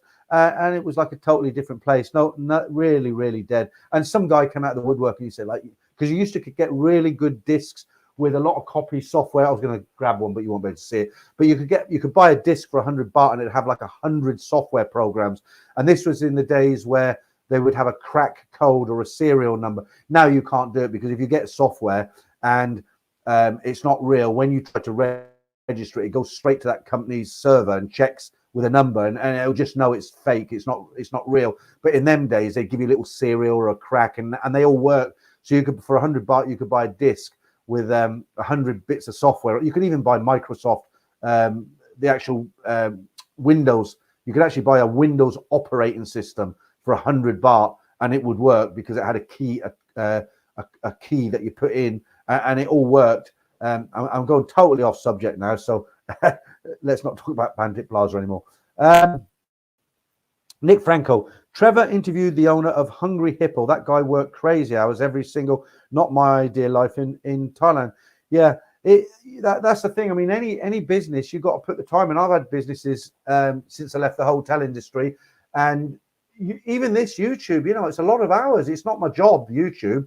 But, anything that you're serious about, you have to put a lot of hours in. And, it sounds nice. Oh, I'll go to patio and I'll open a restaurant. I'll open a bar. I'll open a small guest house. I'll be living the dream. Yeah, I mean, you might survive, you might make a bit of money, but you're going to work, aren't you? You're not going to be sitting on the beach all day. You're right, Nick. Oh, 1 down, 1 to go. Okay, Jay says, it's good that no PCR test needed when returning to the UK, but what happens if I have a temperature due to COVID and can't get in the airport? How will you get past the temperature check? Okay, I'll just tell you what I would do. Okay, so a lot of people, let me draw this out so I can pull this. A lot of people told me when I was coming back, they said to me, you don't need to take a PCR test because England don't require it anymore. But the thing is, when I got to the airport, that's the first thing they asked me. They said, can we see a PCR test? So even though the good old Boris had changed the rules and said you can come back into the country and you don't need a PCR test, yes, that was correct. But Thai Airways hadn't changed their rules. So in other words, if I hadn't have gone and got that PCR test, I wouldn't have got on the plane. So in answer to your question about the high temperature and all the rest of it, your best bet is to at the very least, get one of these kits that I've got here for 100 baht or 50 baht if you're in Phuket. One of these kits, and the day before you're going to fly, like you're going to have to make sure when you buy your ticket now, guys, that you buy a flexible ticket. You know, not one of these that's it's cheap but you can't change it. I was lucky with mine because they said I couldn't change it, but it was Thai Airways and they changed it in Bangkok for me. But if I was you, and answer your question, I'd get one of these, and I would test myself before I went for a flight. And if it comes back negative, then you'll be all right. If it comes back positive, then it's you know, you'll have to go on to plan B, won't you? Okay. Right, we're still got over 400 in. So right, Sean again. Always made me laugh the amount of people suggested opening a bar to me. Like you say, it's okay if you don't mind dealing with the drinkers all day. Yeah. That, you know, if I said I wouldn't want to do it, and I wouldn't actually, but let's just say in a fantasy world, I thought, yeah, I do want to go to patio. I've met a little Thai girl. I want to open a bar. We can live above it. It'll be great. And that's just to say that's what I wanted to do. I couldn't deal with the drunks. You know, I couldn't deal with them. They're just when they're the bad. It's bad enough in the UK, but when you see them in patio, the really bad ones. Can you imagine them coming into your bar? They're totally drunk. You know, they think they can do what they like because they're on holiday. You know the sort of guys I'm talking about, right? And you're in your little bar. You've got no security. You've got no backup because you know you haven't got the money to have that sort of place. You're there, and this guy comes in and he starts groping your wife, right? Honestly, you're in this bar. You and your wife are running it. This guy comes in drunk. He thinks he can have what he wants when he wants because he's got cash in his pocket, and he starts making a beeline for your miss, and he starts pulling her. And you know what you're going to do? You're going to knock him out. You know, you get arrested then, won't you? It's just it's just something I wouldn't want to get into. Dave Andrew, I know of 3 expat friends stayed on Koh Chang and had bars, all dead now. It's a hard life. Open bar 10 a.m., close 4 a.m., drinking and smoking with too much stress. Yeah, and the other thing is, we're going to get away from this subject in a bit, but we'll just carry on for a little bit longer because there's some good comments coming in. The other thing is, yeah, absolutely. I mean, if you run a bar, people come to see you in that bar. They're going to sit down. Peter, can I get you one? Have a drink with me. Now, if I turn around and say, no, I don't want to drink, it's only 2 o'clock, they're going to get offended, aren't they? They don't sit there and think, oh, well, this guy's in here every day from 10 o'clock in the morning and he's probably going to deal with his liver. But, you know, they don't think like that. They just think, oh, I'm supporting you. I've come in your bar. I'm having a drink. You want to have a drink with me? So you feel compelled to join them, don't you? Because he's a customer. And, you know, some bars, customers are hard to come by. I knew a guy who opened a bar in, it was Soy 7, one of these little beer bars. And he did okay, but there was one day I went into his bar. I just went to see him. I didn't go to his bar because it's a really boring bar, but he was a nice guy. And I used to go in and have 1 beer, maybe 2 beers sometimes when I was in patio, just to support him. You know, he's a nice guy, friend. And I went there one day and he told me that he'd opened up at 10 o'clock in the morning and this was now 9 o'clock at night and he'd sold 1 Heineken he'd been there. Can you imagine? You work that out. So in those days, a bottle of Heineken was 55 baht, right? So 55 baht divided into maybe 10 hours. What was he earning an hour? You know, and that 55 baht wasn't profit, was it? His profit was probably 5-10 baht on that beer. I don't know. So let's move away. I think we're all agreed. We don't want to open a beer bar in patio or anywhere else in Thailand. Right. MD, I booked my hotel and flight. What a pain. All the pre-flight red tape. I'm Thailand back. Yeah, but like Jam Jar Johnny said earlier, he's just come back. And I was the same as you, actually. It's a pain. But do you know what's going to happen? When it's all done and dusted, when the dust settles, you'll come off that aircraft. I don't know if you're still getting in the ambulance. I won't get into all that now. But when the day opens where you open your hotel room door and you go outside and you think, I'm here. I've made it. I've jumped through every hurdle. I'm clear. I've made it. You'll look back and you'll think, yeah, I'm glad I came, because that's what everybody thinks, including me. Okay, Stephen Austin. Peter, don't you have to have lived in your house you are selling to avoid capital gains tax in the US? It's 2 years. No, the tax law is a little bit different in the UK, Steve.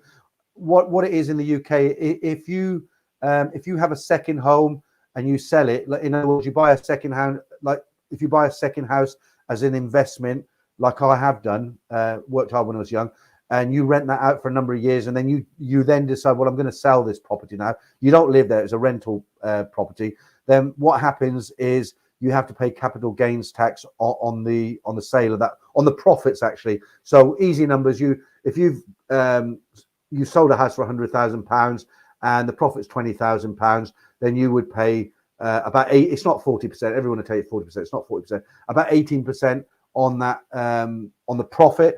But then don't forget you have got an allowance in the UK. It's about £12,500 a year allowance. When I sold another property that I had, I used my wife's allowance and my allowance. So even though her name wasn't on the property, I was still able to use it because she had an interest in the property, and that interest being she is my wife, right? That was the only interest, and that's what my accountant advised me. So I was able to claim 25%. I think the profit back then was about 40,000. So I would have paid 80% on 40,000, but then we used 25,000 of our personal exemption. And then you take 25,000 off 40,000, you're left with 15,000 profit. And out of that 15,000, you pay 18%. You end up paying a few £1,000s. It's not that bad. But in direct answer to the question you put here, in the UK, if it's your home, you live there, it's your family home. No, you don't pay any tax when you sell it. So I've lived in my house with my family now since 2004. When I sell this, I've got a little bit on the mortgage. I'll pay that off, and then the money that comes back is divided between me and my wife. There's no tax on that. I know the tax system in America is a lot stricter than the UK. I mean, the UK is bad enough, but even years ago, I remember when I was in Bangkok, I had American friends, and they were always complaining because they had to pay tax. We were all expats, but I don't know about now. But back in those days, if you were a UK expat, as long as you didn't spend more than 90 days back in the UK, you didn't pay any tax. You pay tax on any money that's earned in the UK, but not if you earn it. So if you've got a job, say in Saudi, and you're earning your salary in Saudi, and you come back for a month's holiday once a year, you won't pay any tax. But if you go out of the country and you have a property that gets rental income that you make money on from the UK, then you do pay tax on that. So I hope that's made it clear. But just to finish up on what my friends used to complain about was they were the same as me. They didn't go back to America maybe once, twice a year, but they still had to pay tax to America even though they weren't there. And that's what they used to complain about. Juan Carlos, how are you doing? I think I have Movid. I'm Mexico. How long before you felt normal again? What day was the worst? Again, there's a lot of variance in there, Juan Carlos. It depends. Have you had any injections? How long ago did you have them? How old are you? How healthy are you? Personally, what happened to me in Bangkok, and this is only 6 weeks ago, a month ago, I caught it. I've had 3 injections. I had the backup one, the third one. I got a sore throat. When I woke up, it was like I couldn't swallow. And then after an hour or so, it was sore all day, but not when I first woke up, it was really painful. I couldn't even swallow. And then later in the day, it got easier, but it was still painful. That lasted for 3 days, and then I was fine. I'm fairly healthy. I'd lost a lot of weight, but I am 62 in April. Peter Clayton. They say it takes 20 minutes. Let's put that up. They say it takes 20 minutes for your stomach to tell your brain you are full. That's when you overeat. Only eat small amounts of it. Yeah, I did see a program about that, and they also said eat slowly as well to give your brain time to catch up. I don't think it's the same with alcohol, though. Blimey, it hits you quite fast. Right, we've got about 15 minutes left, so let's Black Bolt. That story doesn't add up. Very unfortunate, beautiful lady. Which one, Black Bolt? That story doesn't add up. Very unfortunate, beautiful lady. Okay. Oh, are you talking about the one with the Swedish guy? If you are, yeah, it's quite sad, wasn't it? Right, Paul Hoskin. I had chest pains once when I was having a massage. I told the 20-stone girl to get off. Boom, boom. Paul Hoskins, we're going to have to give you, that's your best joke tonight. We're going to have to give you one of these.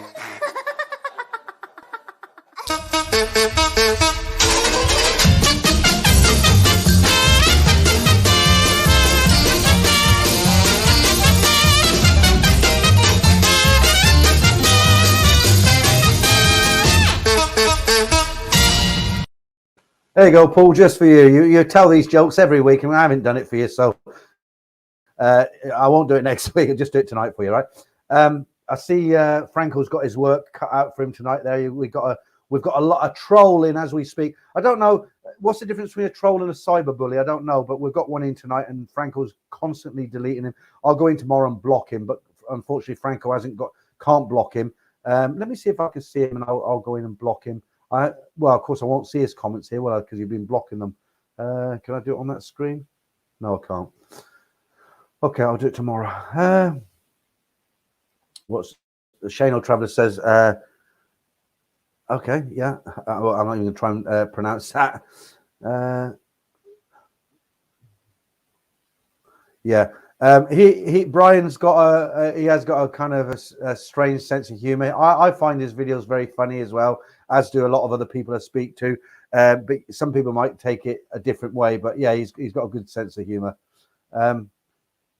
Richard, you make friends all day long in Pattaya, so cheers. You can drink with friends all day and only spend 1,000 baht. All right. Should we do that lady again? That Thai lady. Right. If you've I've done this twice already, but I'm going to do it again because I think it's a fantastic video.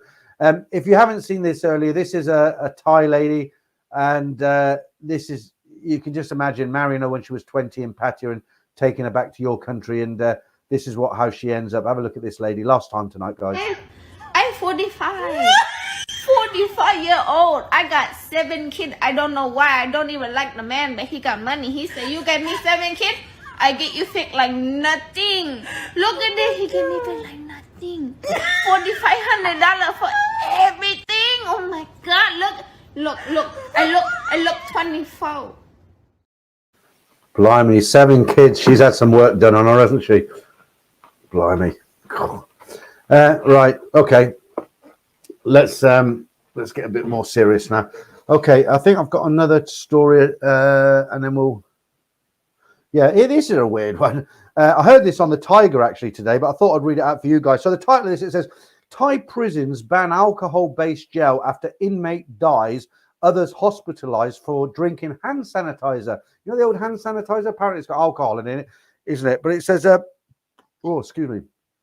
It's a beer.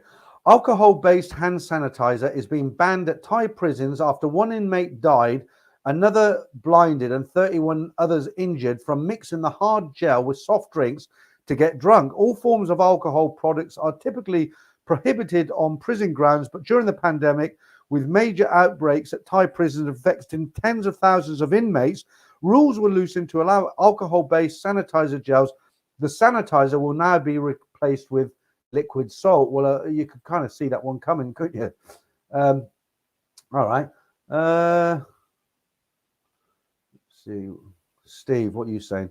Richard, I thought it was an act like Ricky Gervais, La Derek him. Okay, that's a private conversation going on there. Always happens this time of night. I get into the comments and I don't know what people are talking about. Clive, hi Peter, like the live show. Did you know Dave from Navok Rak? Is it Soyam? No, I didn't, Clive. I'm a bit out of touch, unfortunately. I can't wait to get out there. You know, I mean, I'm actually going back out there to live again. I'm not going to go through the whole story again, but I hope to get out there this year. Everything's in motion now.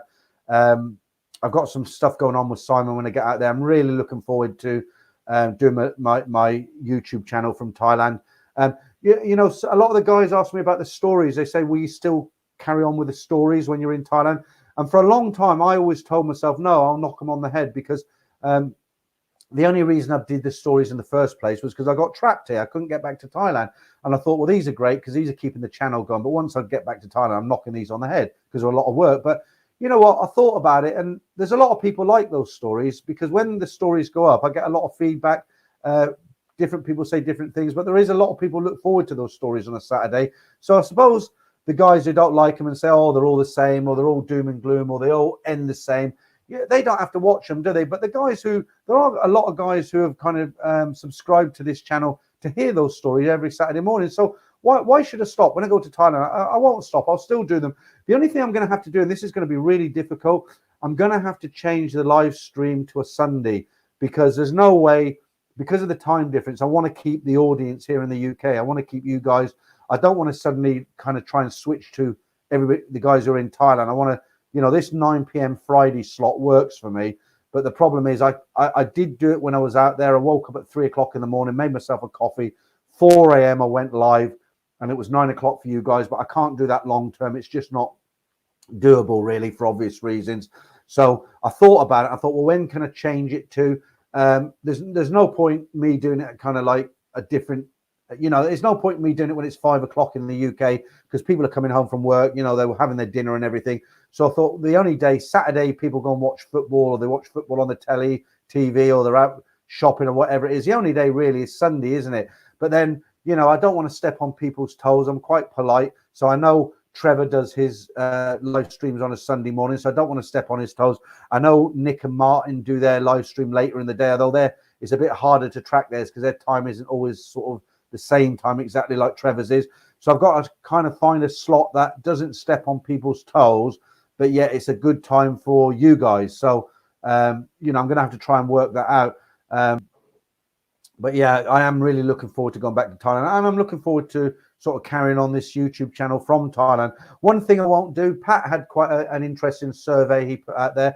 He put out a survey and he said I can't remember exactly what it said, but what it basically said in a roundabout way, it said, what annoys you the most about videos that come out of Thailand? So YouTubers who are in Thailand, what do they do that annoys you the most? And people were they sent in, you know, things that annoyed them, and one of them I agreed with is one, you know, these thumbnails you get with the guys like, you know, my wife left me today, and you see him like this, his hands like this. Every thumbnail, it's his face. He's either like this, you know, or he's crying, or he's like, you know, some expression. It's always the same. The guys making the video, but it's always like, you know, they do this pose. I mean, I hate them as well. And then there were some guys who said, they said, oh, you know, I don't like these videos where a guy say, oh, I'm going to try this new cheeseburger place today. Well, here I am, and they just opened yesterday, and I've ordered a cheeseburger and chips, and here comes the cheeseburger, and oh, that does look delicious. So some people who didn't like that, you know, some guys find that interesting. Fair enough. So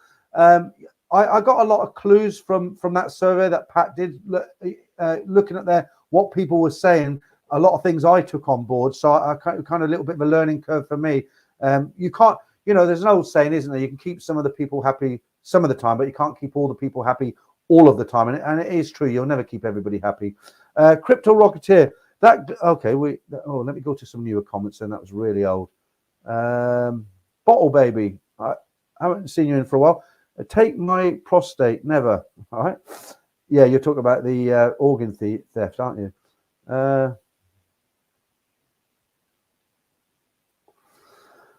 Right, Kev said you need to be obsessed with your business to succeed. You do have to put a lot of effort in. You can't do it half-heartedly. See, the problem is what happens in Thailand when people go to Thailand to make a business. When they're in the UK or America, wherever they are, they open a business, and that business takes over their life to a point because that's the most important thing in their lives. But there's too many distractions in Thailand, because when you go to Thailand and you open a business, I've seen it a lot of times. A lot of guys they don't put the same. They get distracted. So they open a bar in Pattaya, for instance, and they've got all these pretty girls around them. They're getting a lot of attention, and you wouldn't get that if you opened a bar in the UK. You know what I mean? So it can make life much more difficult. Damon, you're in the hotel industry. What do you think about the hotel you stayed in Bangkok the last part of your trip? Well, you know I liked it, Damon. It was a nice hotel. You put me onto it. I'm not going to mention it here. It's a good location. You know, you got the SkyTrain there, and it's nice and quiet. And yeah, I'd definitely stay there again. I wouldn't pay. I only paid 1,000 baht a night for it. It was a stay. I will tell everyone. It was I stayed at the Stable Inn, or the Stable Lodge in Soi 8. It's quite an old hotel. It's had a refit.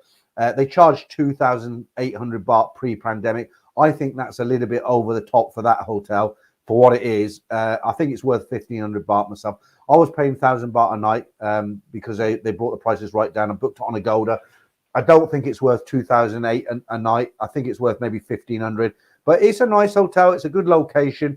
And as always, the staff are very, very nice. Right, Squires. Okay, I haven't seen you in the stream before. I think Landmark in Bangkok is the best hotel I've stayed in.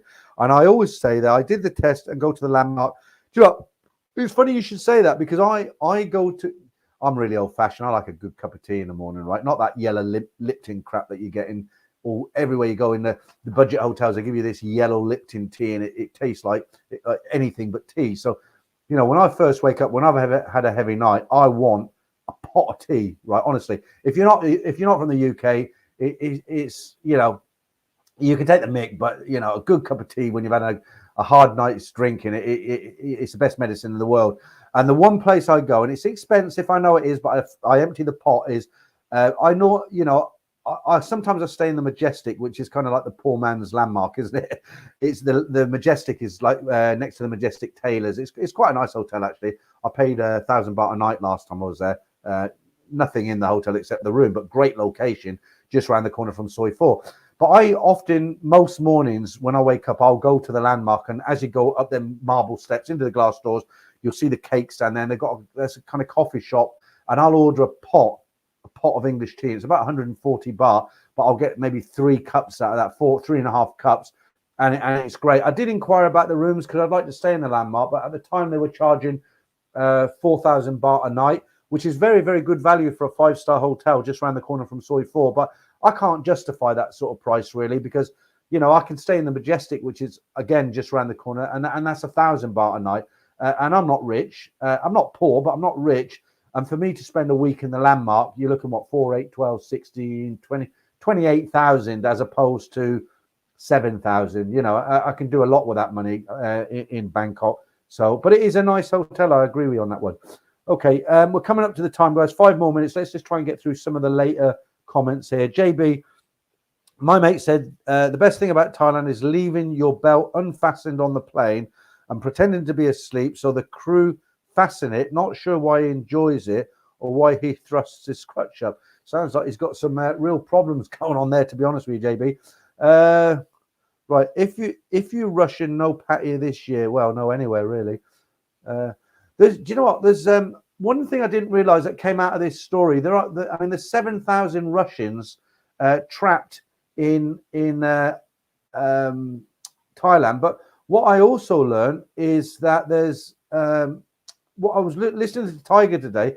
There's actually a lot of Thai people who are trapped in Russia because, you know, Russia's closed its skies now to all international flights, hasn't it? So if a Thai person wants to go from Russia to Thailand, they just can't do it at the moment. There's no way they can do it. But what put a smile on my face is when they told the story, they ended it by saying, but most of the Thais in Russia are masseurs who work in massage parlors. You think, oh, yeah, of course they are. Right, Damon, thanks for that, mate. Breakfast on me. Thanks for a great stream, Peter, and tip-top job, Franco. Keep your peckers, the purple-haired warriors.